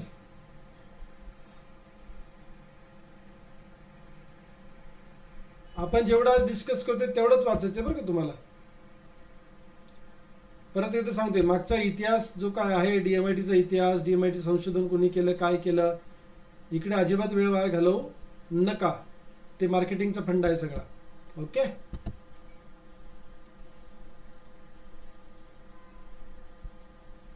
हाँ आ गया. ओके, ईगल वाला पहिला. आता व्हेरी व्हेरी सिंपल, दिसतंय रिपोर्ट? अच्छा, मी बघितलंच नाही, स्क्रीन दिसते का तुम्हाला? हां दिसते, व्हेरी गुड, राईट. सो थोडंसं अजून मोठं केलं तर चालेल का बघतो, एक मिनिट. हां येस, ओके. आता ईगल म्हणजे काय, तर गरुड, राईट. आता गरुड कसा असतो, ती पर्सनॅलिटी समोर आला. जर तुमच्या मुलाचं किंवा मुलीचं जर गरुड पर्सनॅलिटी आली तर थोडक्यात काय आहे तो बघा, लक्षात घ्या. डॉमिनेटिंग पर्सनॅलिटी आहे, बॉसी नेचर आहे. म्हणजे धाकटा जरी असला तरी मोठ्यांवर बॉसिंग करणारा असतो, त्या आई वडिलांवर पण बॉसिंग करणारे असतात, ते मित्रमंडळीवरती बॉसिंग करणारे असतात, बरोबर आहे. डॉमिनेटिंग नेचर असते. ईगल कसं करतं, डॉमिनेटिंग करतं, राईट. सो डॉमिनेटिंग पर्सनॅलिटी आहे. आव्हान स्वीकारणारी लोक आहेत, ही आव्हान स्वीकारतात, ही सगळ्यात चांगली गोष्ट आहे. आव्हान स्वीकारणारी आहेत, डॉमिनेटिंग पर्सनॅलिटी आव्हान स्वीकारणी आहेत. निर्णय घेण्यामध्ये एकदम मस्त प्रवीण असतात, फटाफट निर्णय घेणार. पण कशी आहेत ही, हट्टी स्वभावाची असतात, अतिशय हट्टी असतात, हे ऐकून घेत नाहीत, डॉमिनेट करतात, हट्टी स्वभावाची असतात. सर्व व्यापक विचार न करता वागणारे, की फिकीर नाही पडते. डॉमिनेटिंग नेचर असतं ना, तर फिकीर करत नाही जास्त, इतरांच्या मनाचा किंवा भावनेचा फार विचार करत नाही. पण आव्हान स्वीकारून ते पूर्ण करण्याची क्षमता असते. ह्यांना चॅलेंज आवडतं बघा. जर तुमची मुलं जर समजा ईगल असतील तर त्यांना चॅलेंज स्वीकारतात, म्हणजे चॅलेंज स्वीकारणारी मंडळी असतात, चॅलेंजवरती काम करणारी मंडळी असतात. कारण हट्टी स्वभाव आहे ना, चॅलेंज केलं त्यांचं इगोवर येऊन जातं ते, राईट. सो मी हे करून दाखवणारच, यांना चॅलेंज करायचं आपण, राईट. आता तुमच्या घरामध्ये समजा एक गरुड असेल, दुसरा समजा मोर असेल, राईट. तर मोराने समजून घ्या. आता हे लक्षात घ्या, त्याची पर्सनॅलिटी समजलं त्याच्यावर कसं बिहेव करायचं हे तुमच्या लक्षात येईल, करेक्ट. आता मोर आहे, मोर म्हणजे इन्फ्लुएन्शियल. मोर कसा असतो, आकर्षक. यांना आकर्षण असतं, स्वतः आकर्षक राहतात आणि इतर लोक सुद्धा यांना आकर्षकच हवी असतात. सो दिखावा म्हणण्यापेक्षा नटणं, सजणं, राईट, असा यांचा स्वभाव असतो. हे आकर्षित करून घेतात किंवा आकर्षले जातात, राईट, चांगल्या गोष्टींना, दिसण्याला वगैरे.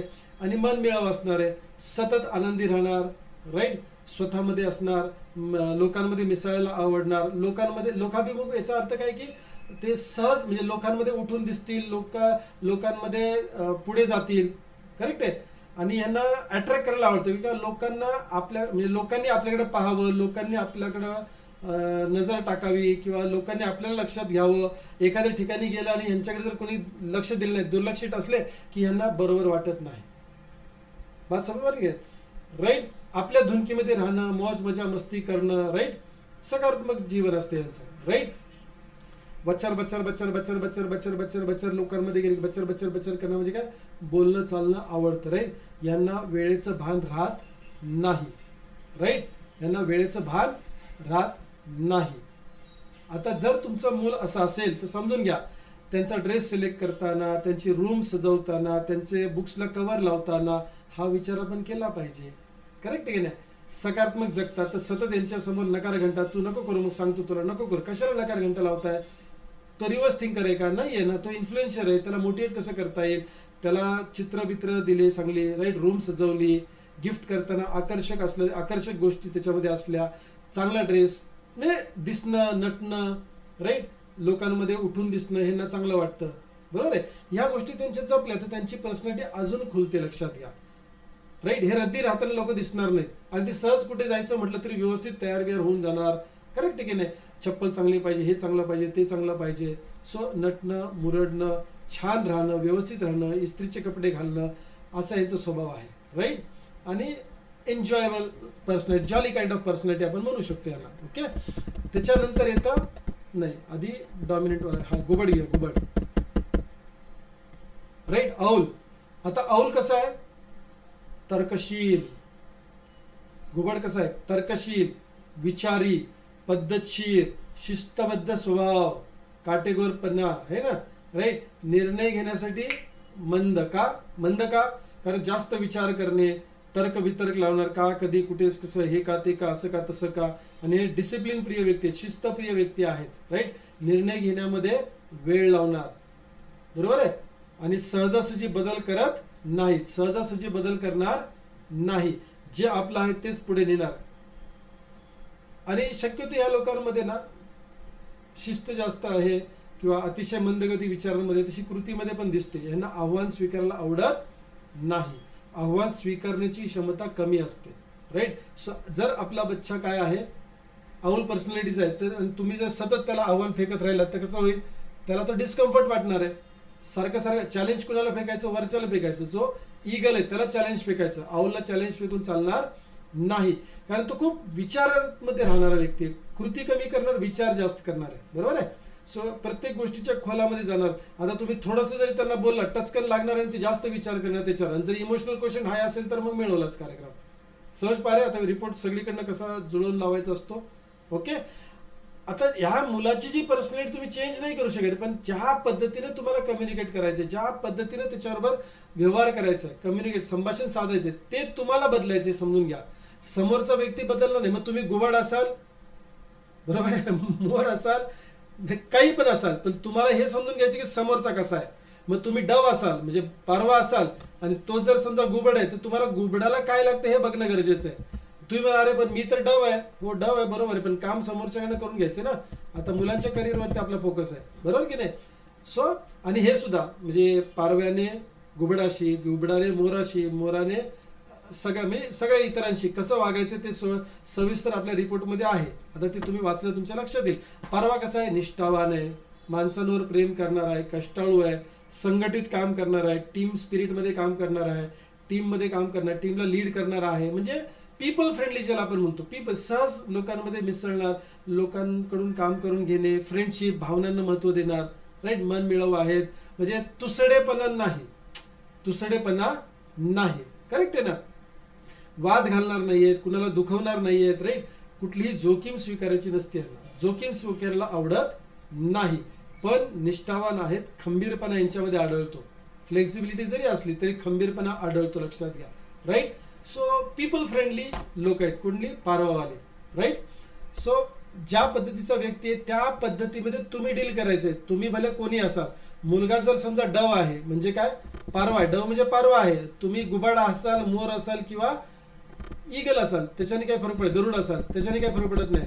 तुम्हाला त्याच्याशी कसं वागायचंय ते तुम्ही ठरवणार. कशाच्या आधारावर, तो काय आहे किंवा ती काय आहे त्याच्या आधारावर. करेक्ट. ओके.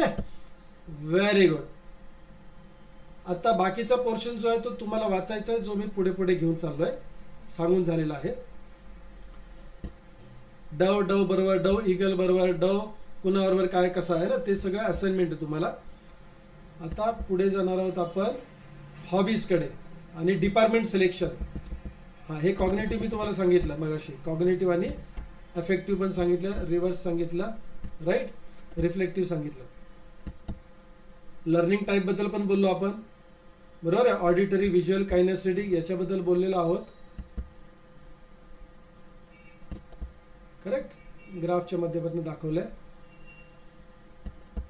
आता इथे छोटे छोटे असाइनमेंट दिलेत तुम्हाला. ऑडिटरी लर्नरने काय करायचं, कायनेस्थेटिक लर्नरने काय करायचं, बरोबर आहे, किंवा व्हिज्युअल लर्नरने काय करायचं. ते छोटे छोटे असाइनमेंट्स आहेत. हे वाचायचे आहेतच तुम्हाला. पण आता एक ठोकताळा मी तुम्हाला दिलेला आहे, फ्रेमवर्क दिलेला आहे. इथून आपण रिपोर्ट चालू केला होता मगाशी बोलायला. हा ओके. हे ग्राफमध्ये दाखवले, दॅट इज ऑल्सो ओके.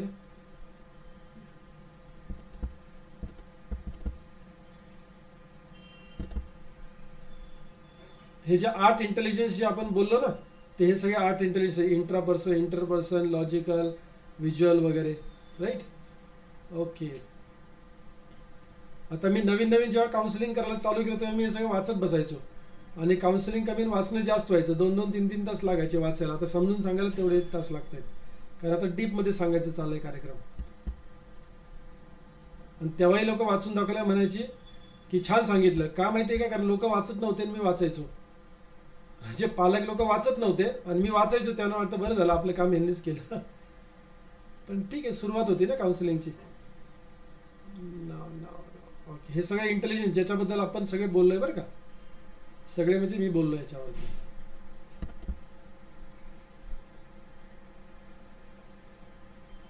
नॅचरलिस्टिक झालं. IQ, EQ, AQ, CQ हे आपण बोललो आहे याच्यावर.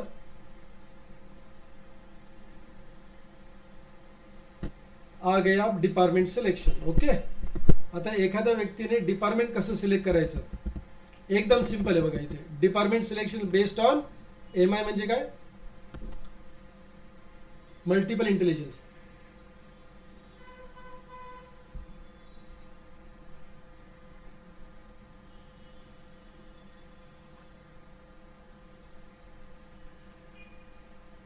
हा पेज नंबर आहे 38.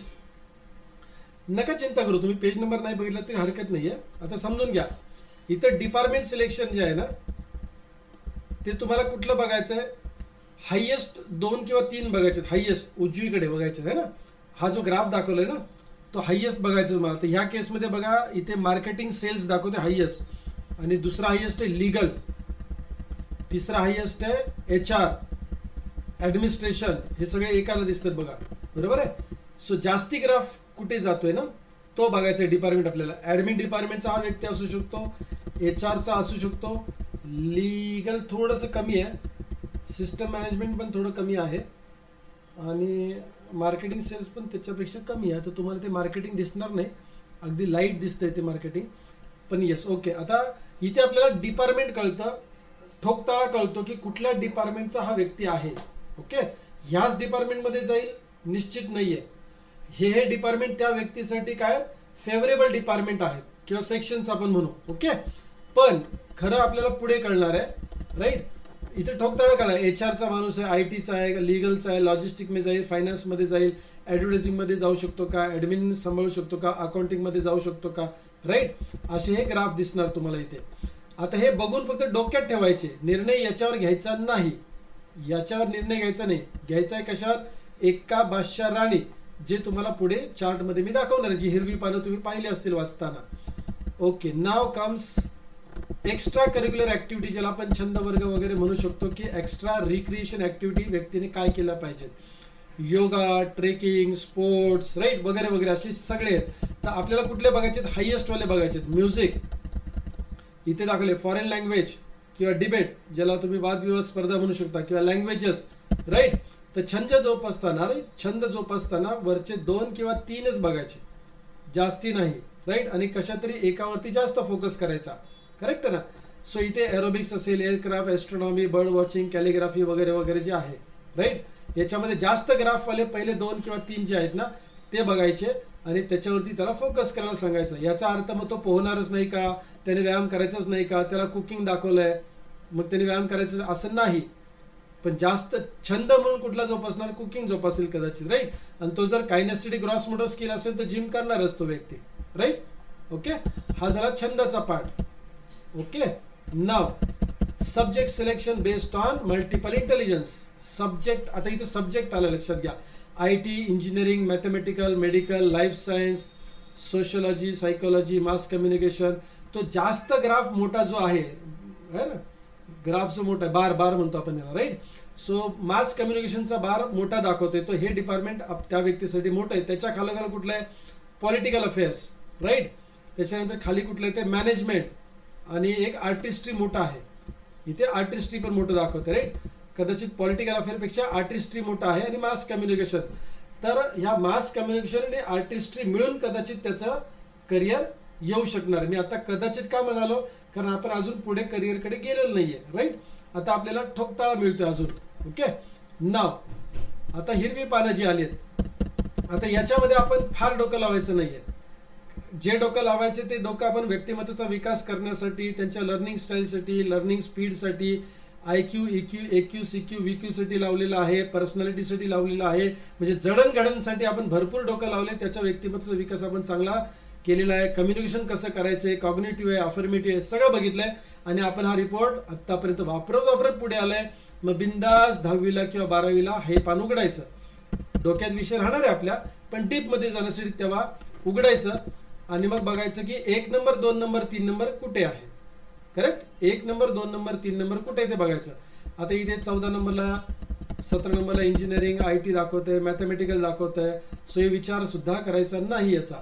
13 number, 12 number life science, sociology 7 number. हा एक्का बादशाह आणि राणी. सो इथे राणीचा विचार करणार आपण, नाही राणी नाही, हा राजा आहे. 2 नंबरला काय येतंय, मास कम्युनिकेशन. सो हा मास कम्युनिकेशनचा विषय आपण डोक्यामध्ये ठेवणार, बरोबर आहे. त्याच्यानंतर 1 नंबरला काय दाखवत आहे, 1 नंबरला दाखवतंय, 1 नंबरला कुठे गेलं, 1 नंबरला आर्टिस्टिक आहे, राईट. आर्टिस्टिक आहे. सो 1 नंबर, 2 नंबर आणि 3 नंबर आपण कंबाईन करणार. सो आर्टिस्टिक फील्डमध्ये मास कम्युनिकेशनमध्ये एखादा व्यक्ती जाणार आहे, याचा अर्थ तो डान्सरच असेल, बासरी वादकच असेल नाही, पण तो मास कम्युनिकेशन करत असताना, तर मास कम्युनिकेशनचा अर्थ समजून घ्या आपण. ओके, मास ह्या रिपोर्टमध्ये तो आहे म्हणून मी तो बोलतोय, अदरवाईज आपण थोडं थोडं प्रत्येकाच्या वरती बोलणारच आहे. मास कम्युनिकेशनमध्ये एखादी गोष्ट मासेस पर्यंत घेऊन जाण्याचं कौशल्य त्या व्यक्तीमध्ये, एखादी गोष्ट मासेस पर्यंत घेऊन जाण्याचं कौशल्य त्याच्यामध्ये. योगा बरीच मंडळी करतात, पण रामदेव बाबा हा मास कम्युनिकेशन वाला व्यक्ती आहे. हॅलो, रामदेव बाबाने योगा ज्या लेवलला पोचवला, कदाचित तिथे खूप रती महारथी लोक रामदेव बाबा सारखे किंवा त्याच्यापेक्षा जास्त, त्यांच्यापेक्षा जास्त योगामध्ये एक्सपर्ट असलेली लोक असतील, पण ती कशामध्ये एक्सपर्ट होती? शारीरिक कायनेस्थेटिक फाईन मोटर स्किल किंवा ग्रॉस मोटर स्किल मध्ये चांगली होती. पण रामदेव बाबा कायनेस्थेटिक मध्ये चांगले होतेच होते, पण मास कम्युनिकेशन मध्ये चांगले होते. तसं इथे लक्षात घ्या, एखादा व्यक्ती डान्सर असेल, एखादा व्यक्ती टीचर असेल, स्कल्पचर म्हणजे आर्टिस्टिक फील्ड मधला असेल आणि त्याला जोड कशाची मिळणार आहे? मास कम्युनिकेशनची मिळणार आहे. तर ती गोष्ट तो मोठ्या प्रमाणामध्ये मास कम्युनिकेशनच्या माध्यमातून घेऊन जाऊ शकणार आहे. हे आता आपण खालनच वरती जाऊया, राईट. तर आर्टिस्टिक असेल तर आपल्याला आर्टिस्ट म्हणजे एका भाष्यराने, परत सांगतोय, पहिलं टॅलेंट, दुसरं टॅलेंट आणि तिसरं, या तीन गोष्टी एकत्र बघायच्यात. आणि या तीन एकत्र बघितल्यानंतर परत इंटेलिजन्सकडे एकदा जायचंय की राईट ब्रेन डॉमिनेंट आहे की लेफ्ट ब्रेन डॉमिनेंट आहे. आणि जर राईट ब्रेन डॉमिनेंट आहे आणि राईट ब्रेन वाला एक कप्पा जो महत्वाचा होता जो याच्यामध्ये दिसतोय, तर त्याच्या माध्यमातून करिअर सिलेक्शन करायचंय, फाईन ट्युनिंग तसं करायचंय, राईट. ओके, तुम्हाला हा रिपोर्ट कितीही वापरता आला, कितीही वापरला तरी काही अडचण नाहीये. तुम्ही 4 वर्ष वापरा, 10 वर्ष वापरा, पण ज्या वेळेला 10वी किंवा 12वी असेल, ज्या वेळेला तुमचं मूल मोठं होईल, त्यावेळेला किमान एकदा, लगेच नाही, उद्या लगेच फोन करायचा नाही, 2 महिने लगेच फोन करायचा अजिबात नाही, आधी रिपोर्ट वापरायचा, बरोबर आहे. पण समजा आता ह्या वर्षी 12वीला आहे, या वर्षी 12वीला आहे आणि ऑलरेडी कॉमर्स घेतलेला आहे, टेन्शनच घ्यायचं नाही. ऑलरेडी इंजिनिअरिंग घेतलंय, टेन्शनच घ्यायचं नाही, कारण आपण ऑलरेडी नदी अर्धी पार करून पुढे आलोय. मागे गेलं तरी तेवढेच कष्ट, पुढे गेलं तरी तेवढेच, आता पुढे जायचं.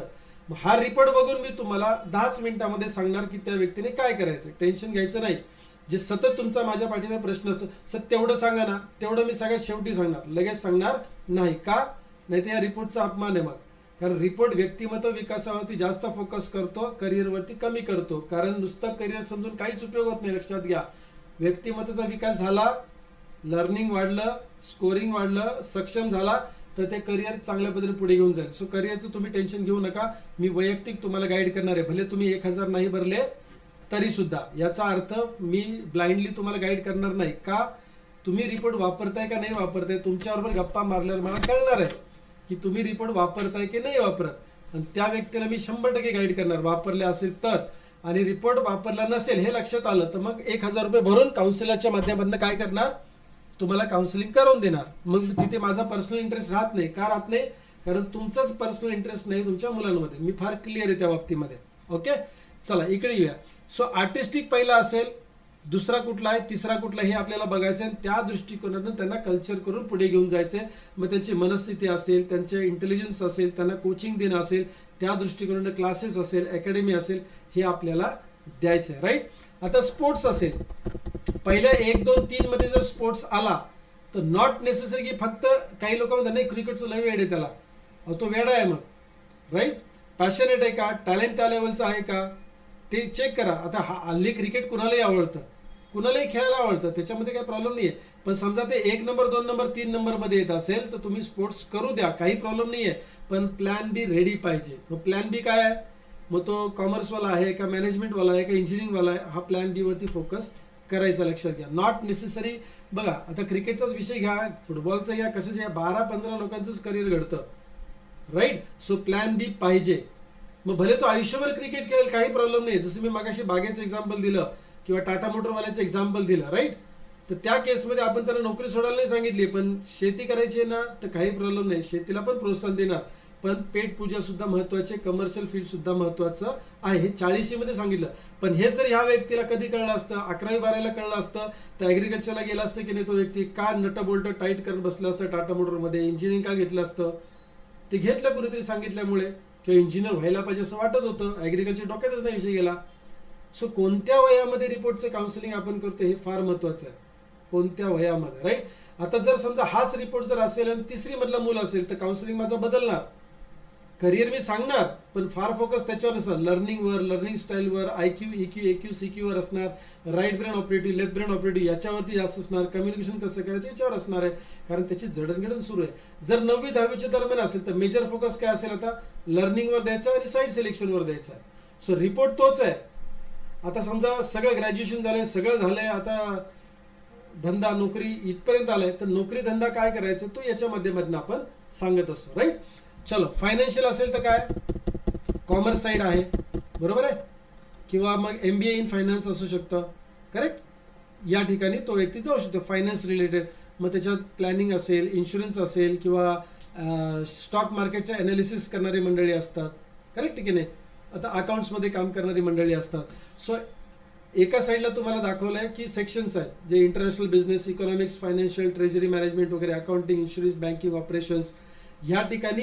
आणि सब्जेक्ट वाईज अकाउंट्समध्ये फायनान्शियल कंट्रोलर, टॅक्स एक्झिक्युशनमध्ये असेल, फायनान्शियल प्लॅनिंग असेल, बॉन्ड ॲनालिसिस असेल, हे डीपर लेवलला आहे. राईट.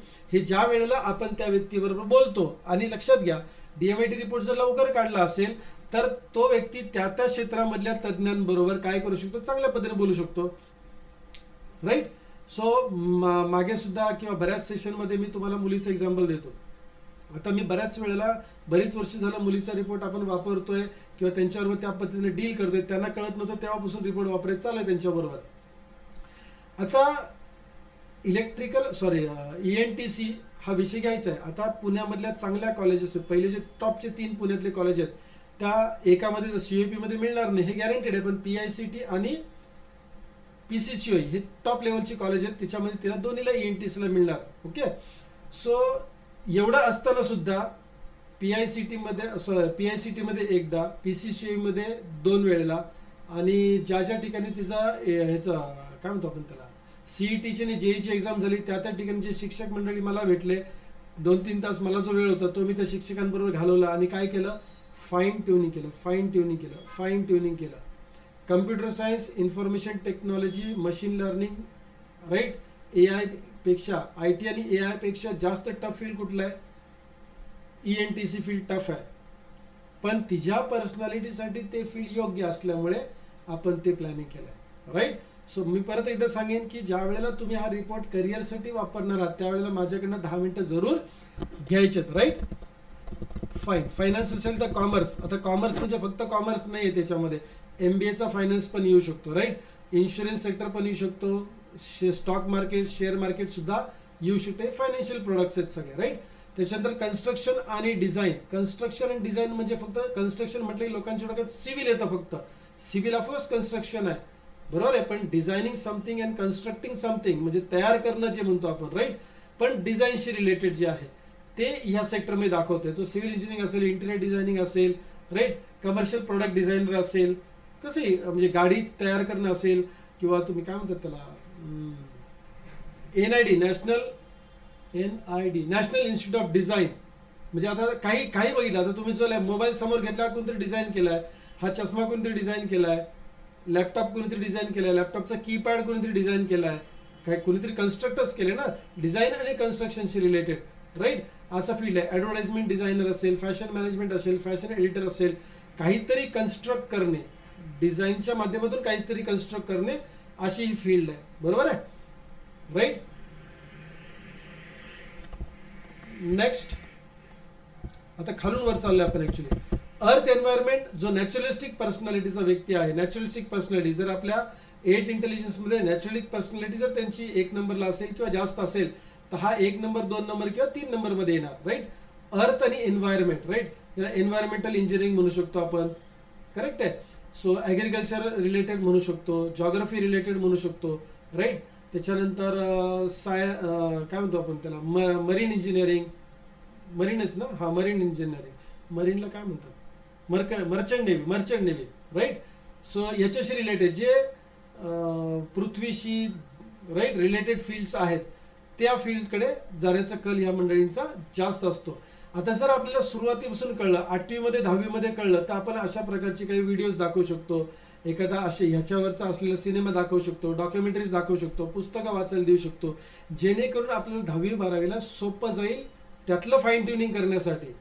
जसं इंजिनिअरिंग कळलं म्हणजे रिलॅक्स राहायचं नाही. इंजिनिअरिंगमध्ये कुठलं त्याच्यासाठी स्टेप बाय स्टेप आपल्याला गाईडलाईन देत राहायचे त्या व्यक्तीला, right. So earth environment related is what, naturalistic person, नेचरशी रिलेटेड मॅक्झिमम गोष्टी येणार याच्यामध्ये.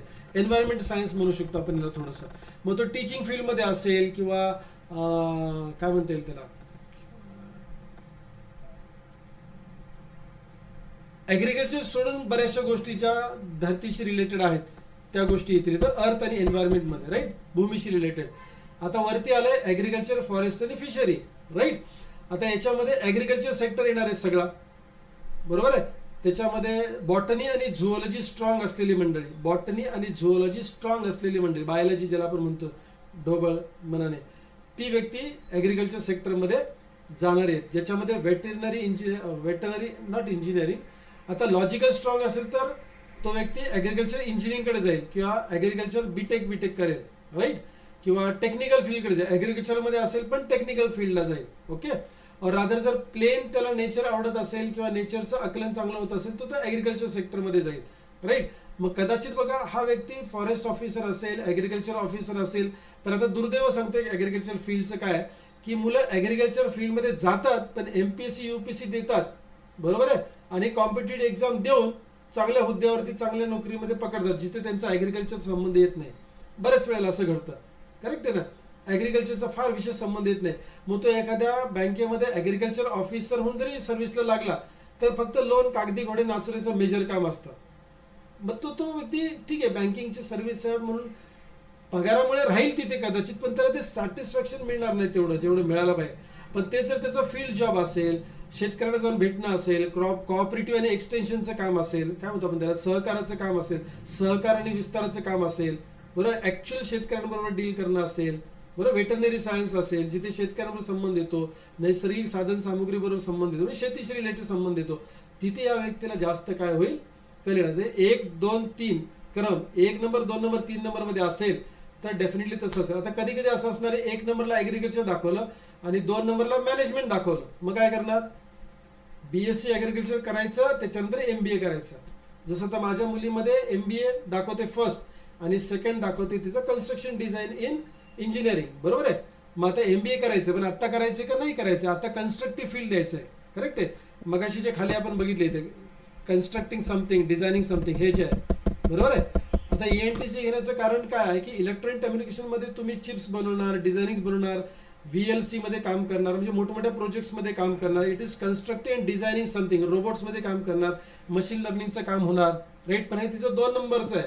1 नंबरचं काय मुलीचं माझ्या मॅनेजमेंट आहे, पण मॅनेजमेंट कधी करणार आहे आणि कशामधनं करायचं तर कन्स्ट्रक्शन ठिकाणी. 2 नंबरला कन्स्ट्रक्शन डिझायनिंग आहे, आलं लक्षामध्ये. सो आत्ता जाताना मला मॅनेजमेंटमध्ये लगेच जाता येणार नाही, 12वी नंतर इंजिनिअरिंग करायचं आहे आणि ते सुद्धा कन्स्ट्रक्शन डिझाईनवालाच करायचं आहे आणि मग एमबीए करायचं आहे. गॉट माय पॉईंट. सो एका भाषा राणी बघून करिअर डिझाईन होणार. फक्त 1 नंबर बघायचं नाहीये, 1 नंबर 2 नंबर 3 नंबर बघायचं आहे. वेळ पडली तर 4 नंबर सुद्धा बघावा लागतो, डिपेंड करतं मल्टिपल इंटेलिजन्स कसं आहे त्याच्यावरती. आर्टिस्ट्री म्हणजे कलागुणांशी निगडीत, आर्टिस्टिक म्हणजे कलागुणांशी निगडीत, ओके. एक प्रश्न होता खाली तो वाचला मी. मॅनेजमेंटमध्ये तर आपण जास्त सविस्तर बोललो ऍक्च्युअली याच्यावर मॅनेजमेंटवरती. आता मॅनेजमेंट 1 नंबरला आलं, 2 नंबरला काय तिथे बघणं गरजेचं आहे. जर फायनान्स आलं, कॉमर्स आलं तर त्याने फायनान्समध्ये जायचंय. सोशलॉजी सायकोलॉजी 2 नंबरला आलं तर त्याने HR मध्ये जायचंय. व्हर्बल कम्युनिकेशन त्याचं स्ट्रॉंग असलं त्याने मार्केटिंगमध्ये जायचंय, म्हणजे कल्पकता आणि व्हर्बल कम्युनिकेशन असेल तर त्याने मार्केटिंगमध्ये जायचंय. असं एमबीए सब्जेक्ट सिलेक्ट करायचे. नंतर एमबीए करायचं म्हणजे कशातही एमबीए झाला म्हणून चालत नाही. Got it. हे थोडं सोपं जाईल मॅनेजमेंट लोकांना समजायला.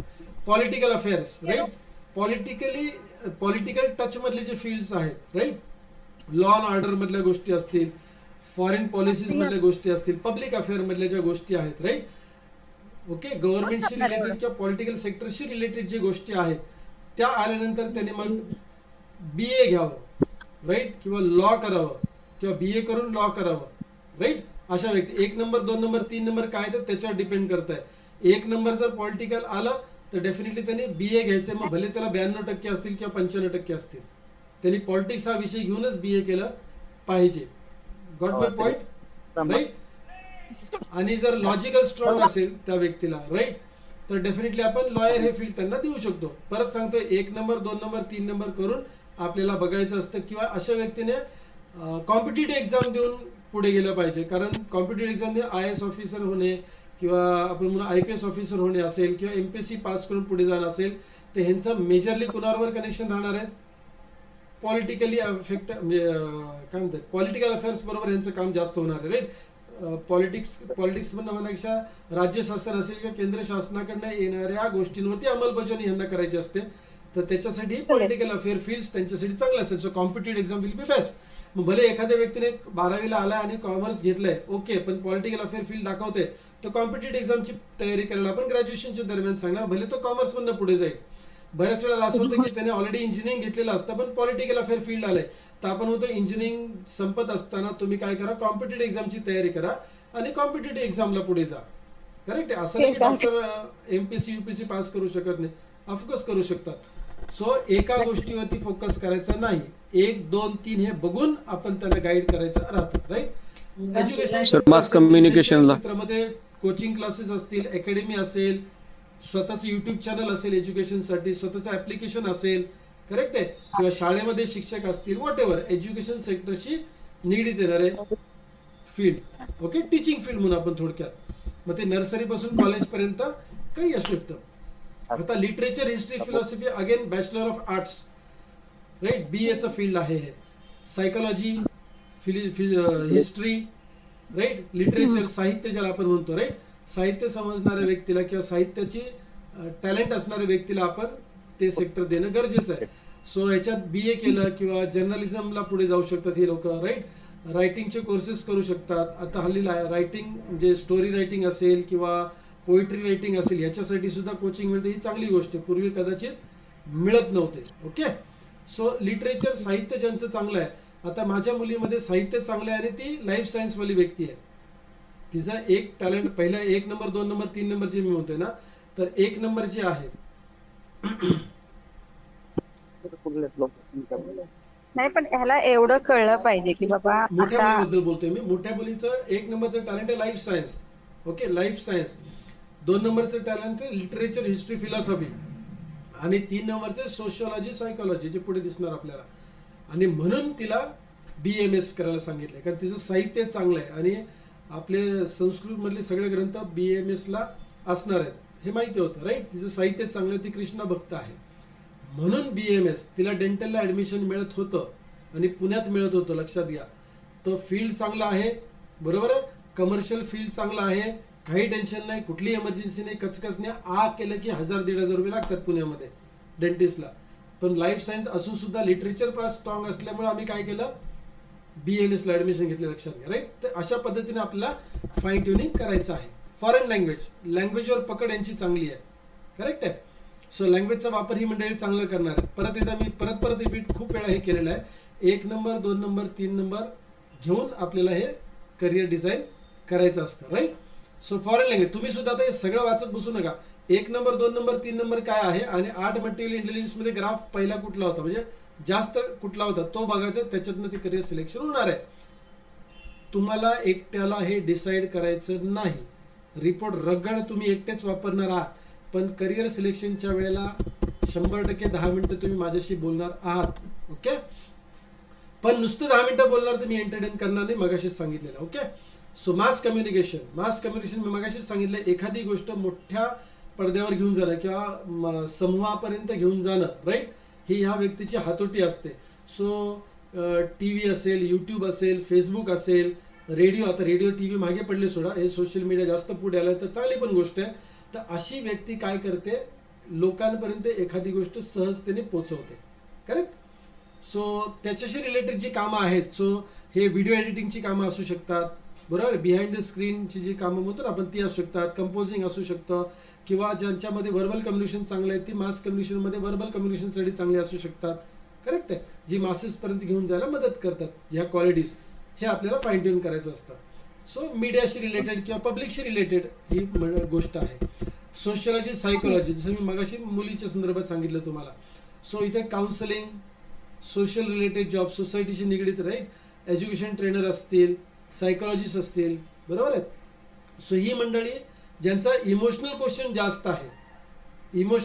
जास्त आहे आणि डव पर्सनॅलिटी मंडळी आहेत, ती शक्यतो सोशियोलॉजी सायकोलॉजीमध्ये पुढे असतात. ती 1 नंबर 2 नंबर 3 नंबरमध्ये यांचा सोशियोलॉजी सायकोलॉजी येतोच.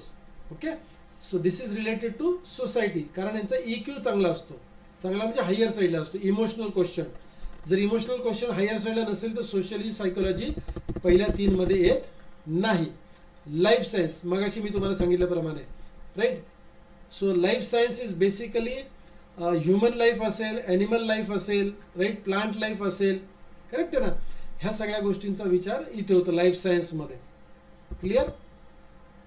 So biotechnology, botany, veterinary, biology, animal related, human related, right, engineering development असेल, जेनेटिकल असेल, हे सगळं लाईफ सायन्सशी रिलेटेड आहे. ठीक.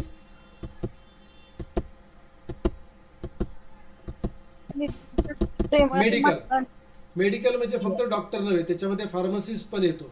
ओके, फार्मसिस्ट, रेडिओलॉजिस्ट असतील, करेक्ट, मेडिकल जर्नल्स असतात, त्याच्यामधली लोक असू शकतील, करेक्ट आहे. So pharmacy, medical, public hygienic, food nutritional, recovery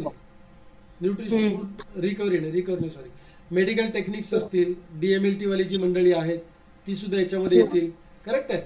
so sports related जे कोचेस आपण बघतो ते सुद्धा मेडिकल बॅकग्राऊंड वाले मंडळी असतात, right.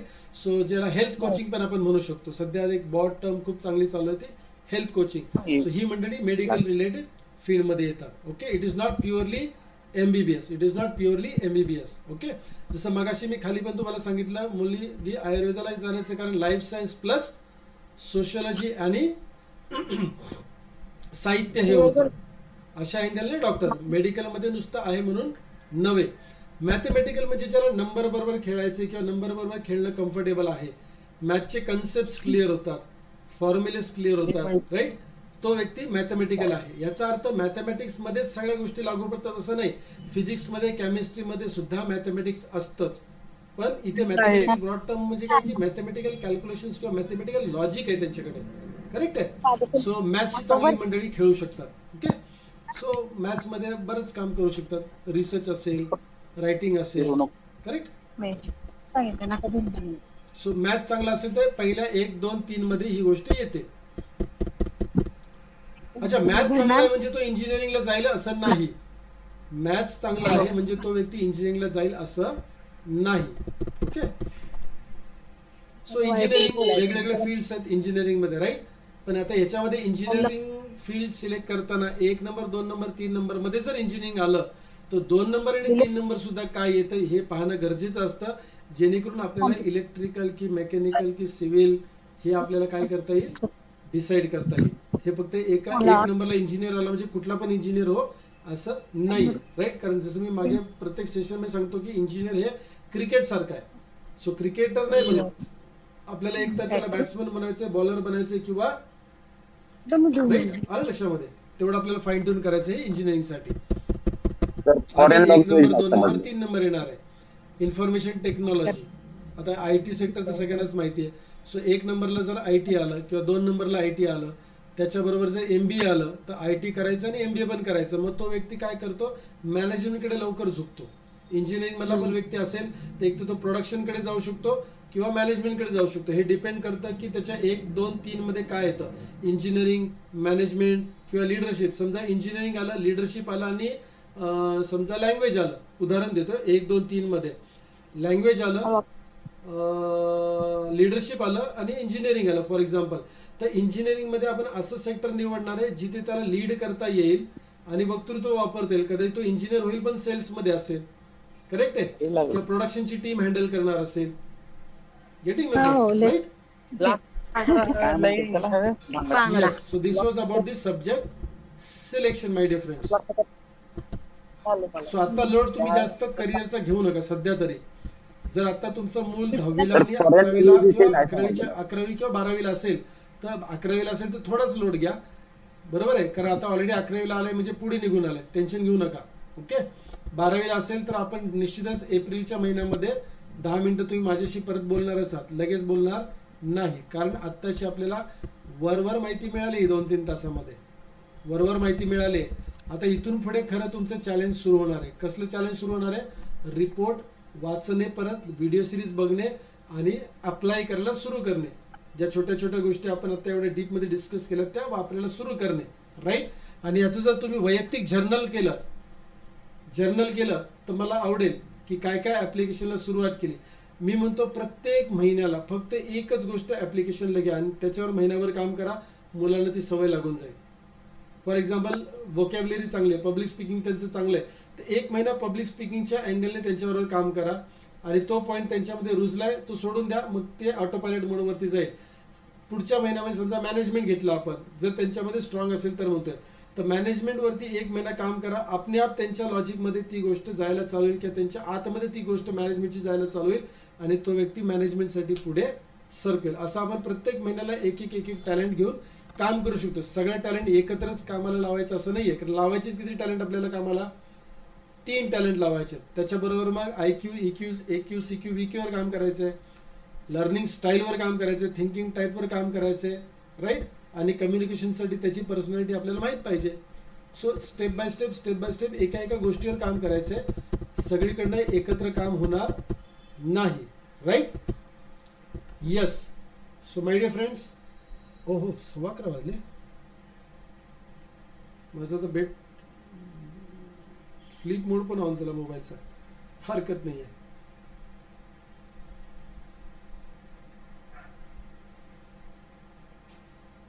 Yes my dear friends, so किती मिस कॉल आहेत बरोबर, असू द्या. सो आपण आतापर्यंतच्या गोष्टी डिस्कस केल्या. मला असं वाटतं याचं रेकॉर्डिंग तर आपण केलेलंच आहे, राईट. रेकॉर्डिंग तुम्हाला मिळेल आणि आय होप सो की you must be satisfied with whatever is going on, right. Okay, एक मिनिट.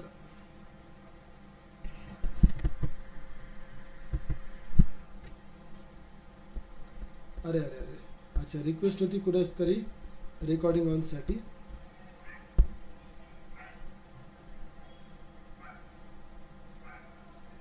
हरकत नाही. Yes my dear friends. Okay. So थोडंसं तुमच्याकडनं ऐकायला आवडेल मला. फॉरेन लँग्वेज नाही समजली. व्हेरी गुड, छान प्रश्न. फॉरेन लँग्वेज बेसिकली काय लक्षात घ्या, मातृभाषा सोडून सगळ्या भाषा त्या व्यक्तीसाठी कुठल्या आहेत, फॉरेन लँग्वेजेस आहे. मातृभाषा सोडली तर सगळ्या लँग्वेज त्या व्यक्तीसाठी फॉरेन लँग्वेज आहेत. व्हेरी ऑसम आहे, ऑसम फ्रॉम एव्हरीवन. धन्यवाद. दिसताना खूप डिफिकल्ट आहे बट खूप छान डिटेलमध्ये मेन्शन आहे. Yes Jyotsna madam, thank you so much. Remove करा त्यांना. कुणाला रिमूव्ह करा, मी आत्ता वाचले हे. कोणीतरी गडबड केली दिसते, बहुतेक मी म्यूट करायला विसरलो. ओके. रेकॉर्डिंग मध्ये घोटाळा होईल. 20 मिनिट झालं. माईक कंगळू आहे. अरे बापरे. अच्छा, कुणाच तरी माईक चालू होतं. सॉरी, माझी चूक आहे ऍक्च्युली. माईक बंद करायला सांगा, कोणीतरी लेडी बोलते. ओ सॉरी. ऍक्च्युली मी याच्याकडे मोबाईल साईडला मी ओके चॅट चालू होताना माईक बंद करा उपवाला. ठीक आहे, आपण रिस्टार्ट केलं ना, त्यावेळेला ऍक्च्युली जराशी गडबड झाली माझ्याकडनं. जरा कोणी कॉग्निटिव्ह आणि इफेक्टिव्हचे पर्सेंटेज सारखा असेल किंवा कॉग्निटिव्ह रँक आणि इफेक्टिव्ह 2 असेल तर त्यांची कशी एकावी. मी सांगितलं कॉग्निटिव्ह पर्सनॅलिटी 50% आणि इफेक्टिव्ह पर्सनॅलिटी 50% हे लक्षात ठेवायचं आपल्याला की तो व्यक्ती आय मी मायसेल्फ 50% आहे आणि वातावरणाचा परिणाम होणारे 50%. त्यामुळे त्या पद्धतीनेच त्यांच्यावर बिहेव करायचे. Very good. सिंपल. येस. अजून कोणाचा प्रश्न असेल किंवा अभिप्राय असेल तर अनम्यूट करू शकता. अनम्यूट केलेलं नव्हतं का?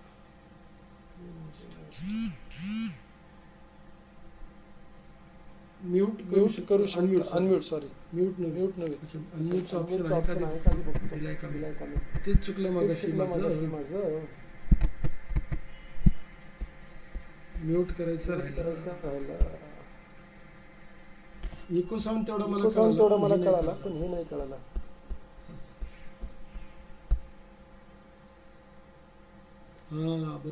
बरोबर.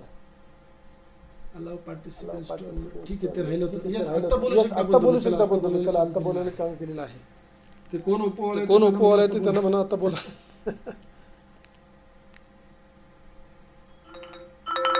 येस, येस, कुणाला काही बोलायचं तुम्हाला असेल काही तर बोलायचं बोलू असेल शकता. तर बोलू शकता. आपला पहिला आपला पहिला session काय होता सेशन आजचा, होता आजचा हा, राईट. राईट. सो तो कसा वाटला तो कसा वाटला हे जरी सांगितलं तरी चालेल. हो बोला, हो बोला, हो बोला. हो बोला. सर ऍक्च्युली मला रिसर्च मध्ये डिपार्टमेंट सिलेक्शन त्या पेज वरती दाखवले बघा सर की रिसर्च HR आणि IT रिसर्च मध्ये IT आणि अकाउंटिंग मध्ये 12 मोठे लॉंग दाखवतात, तर ते त्याच्याशी रिलेटेड म्हणजे माझं काही शिक्षण नाहीये. BA असं झालेलं आहे. रिसर्च IT आणि मॅनेजमेंट असं दाखवते, पण 1, 2, 3 ला हे दाखवते musical, mass communication and politics. Sorry एकदा परत मास कम्युनिकेशन आणि पॉलिटिक्स. ऍक्च्युली ते इकडे डिपार्टमेंट सिलेक्शनच्या पेज वरती जे बार दाखवले काढवे लांब लांब बर बर. जास्त तुम्ही जे बोलले की एका राजा आणि राणी फर्स्ट 3 मध्ये आपण चॉईस द्यायची ना, बरोबर. बरोबर. तर ते 1 नंबरला लॉंग बार दाखवते रिसर्च, सेकंडला दाखवते IT आणि थर्डला दाखवते मॅनेजमेंट. हा हा. आणि जे आणि जे हिरव्या पेजेसवर 1 नंबर 2 नंबर 3 नंबर काय दाखवतंय? हा, ते म्युझिकल दाखवते, म्युझिक दाखवते, मास कम्युनिकेशन आणि पॉलिटिक्स ते. अच्छा, मास कम्युनिकेशन सॉरी म्युझिक म्हणजे आर्टिस्टिक. म्हणजे आर्टिस्टिक. हा, आर्टिस्टिक 1 नंबरला. हा हा. सेकंड नंबरला दाखवते आहे ते पॉलिटिकल अफेअर्स, हा. हा. आणि थर्डला मास कम्युनिकेशन. मास मास कम्युनिकेशन. ओके. तुम्ही आता काय करताय सध्या? मी तर ऍक्च्युली म्युझिक आलंय ते फर्स्टला, ते सुपर क्लासच आहे माझ्यासाठी. ते मी स्टुडंट असल्यापासून ते म्युझिकल मध्येच चालू आहे माझं. बर बर. म्हणजे काय करता म्युझिकल मध्ये काय करता? ऍक्च्युली मी आता म्हणजे कीर्तनकारच आहे आणि भजनाचे क्लासेस वगैरे इकडे घेतो पुण्यामध्येच. अरे वा, अरे वा. Okay, great. पण हे डिपार्टमेंटचं काय समज नाही, ते वेगळे 3 दाखवते, त्यामध्ये 3 बार हे जरा मिसमॅचिंग झाली माझ्याकडे. हे 3 वेगळे आणि ते 3 वेगळे, मग फोकस कुठं करायला? नाही फोकस तुम्ही ऑलरेडी सांगितलं की कुठे जो फोकस करतो तो योग्य आहे. आता करिअर सिलेक्शन मध्ये मी काय म्हटलं होतं की मेजर फोकस आपल्याला एका भाषा आणि राणीवर करायचं आहे, बरोबर आहे. आता Yes. 1 नंबर तुम्ही म्युझिक सांगितलं, 2 नंबर मास कम्युनिकेशन सांगितलं, बरोबर आहे. हो. आणि 3 नंबर काय म्हटलं? पॉलिटिकल. पॉलिटिकल्स. Okay, right. आता लक्षात घ्या 1 नंबर तुम्ही ऑलरेडी म्युझिक रिलेटेड कार्य करतच आहात. दुसरी गोष्ट तुम्ही कीर्तनकार असल्यामुळे तुम्ही जे माऊलींनी सांगितलंय किंवा जे तुकाराम महाराजांनी सांगितले ते मासेस पर्यंत पोहोचवताय, तो एक माध्यम आहे तुमचं, बरोबर आहे की नाही. या दोन गोष्टी तुमच्या करिअरशी रिलेटेड ज्या आहेत या तुम्ही ऑलरेडी करताच आहात. आता जे शिक्षण झाले तो भाग वेगळा, पण ऍक्च्युली तुम्ही सेटल कशावरती झालाय बघा की म्युझिकशी रिलेटेड गोष्टी तुम्ही आयुष्यभर करत आलेला आहात आणि प्लस तुम्ही कीर्तन कार्य करताय. हो, DMIT राईट म्हणजे सुपर क्लास आले माझ्या संदर्भात. DMIT चा रिपोर्ट एकदम 100% ओकेच आहे. Yes yes yes yes yes. पण ते डिपार्टमेंटचं मला नाही समजलं. ते पेज जे आहे का, बार आडवे बार आहे, तिकडे रिसर्च दाखवलं 1 नंबरचा बार माझा लॉंग गेला, सेकंडला दाखवला IT आणि थर्डला मॅनेजमेंटला गेला. हा. 3 बार मोठे लॉंग रिसर्च जो आहे ना, आता हा रिसर्च कुठला रिसर्च असू शकतो? तुमचा गाथेचा रिसर्च असू शकतो, ज्ञानेश्वरीचा रिसर्च असू शकतो, म्युझिक मधला रिसर्च असू शकतो. त्याच्यात खोलीवर रिसर्च इज बेसिकली संशोधन, बरोबर आहे. कुठल्याही विषयामध्ये असू शकतं. आता लोक ज्ञानेश्वर PhD करणारी लोक आहेत, पु ल देशपांडेच्या एखाद्या कादंबरीवरती रिसर्च करणारी किंवा PhD करणारी मंडळी संशोधन करतातच ना. हो. कोणी दगडावरती रिसर्च करते, कोणी मातीवरती रिसर्च करताय. करेक्ट की नाही. सो रिसर्च हा बेसिकली काय इंडिकेट करतं की तुम्ही खोलात जाताय. सर माझा वेदांतावरती अभ्यास रिसर्च चालू आहे, ते म्हणजे योग्य आहे का? परफेक्ट. आता तुम्हीच सांगता की मला. ओके, बरोबर. येस. मग ते IT आणि मॅनेजमेंट सेकंड थर्डला आहेत, मग त्याचं काय माझ्या एक लक्षात घ्या. आपण काय करत असतो, आपण वरून खाली येत असतो. 1 नंबर 2 नंबर 3 नंबर. 1 नंबरचा जो आहे तो प्राधान्यक्रम आपण आधी चेक करतो, नंतर खाली जातो. ओके. हा आता ऑलरेडी तुम्ही रिसर्च वरती फोकस आहातच ना. ओके. सेकंड थर्डला लक्ष द्यायची गरज नाही ना. नाही नाही नाही नाही नाही हे नाही बरोबर हे चाललंय बरोबर चाललंय तुमचं रिसर्च तुम्ही सांगताय जे सांगताय ते. ठीक आहे. Thank you sir. Thank you. Welcome welcome welcome. अच्छा ज्ञानेश्वरी तोंडपाठ आहे त्यांची. वा वा, क्या बात आहे. मॅडमने मॅडमने लिहिले एक्का इक्का दुक्का Rane. Yes yes yes yes. कीर्तनकर आणि संगीत हे positive positive mass mass communication communication already सांगितलं बाबा रामदेव ऑफ अच्छा, कीर्तनकर. क्या अच्छा, बात क्या बात है. बाबा रामदेव ऑफ कीर्तनकर. Hand singing hand singing very good. एक पे फोकस करणं very nice. Yes yes perfect. Yes, yes अजून कुणाला काही व्यक्त करायचं आहे किंवा बोलायचं आहे किंवा अभिप्राय किंवा अभिप्राय द्यायचा बोलू आहे, शकता. बोलू शकता.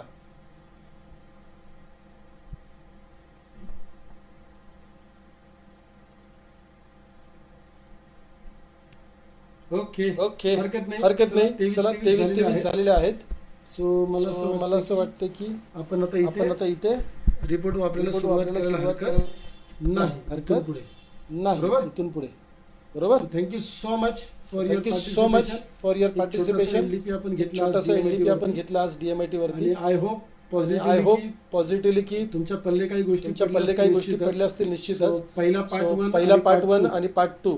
पार्ट 2 तर माझ्या हातातच आहे. रेकॉर्डिंग मी स्टॉप करतोय आता. पार्ट 1 पार्ट 1 रेकॉर्ड झाला असेल अशी आशा आहे मला. असतील तर असतील ते आज रात्री मी दोन्ही अपलोड करणारच आहे ओके.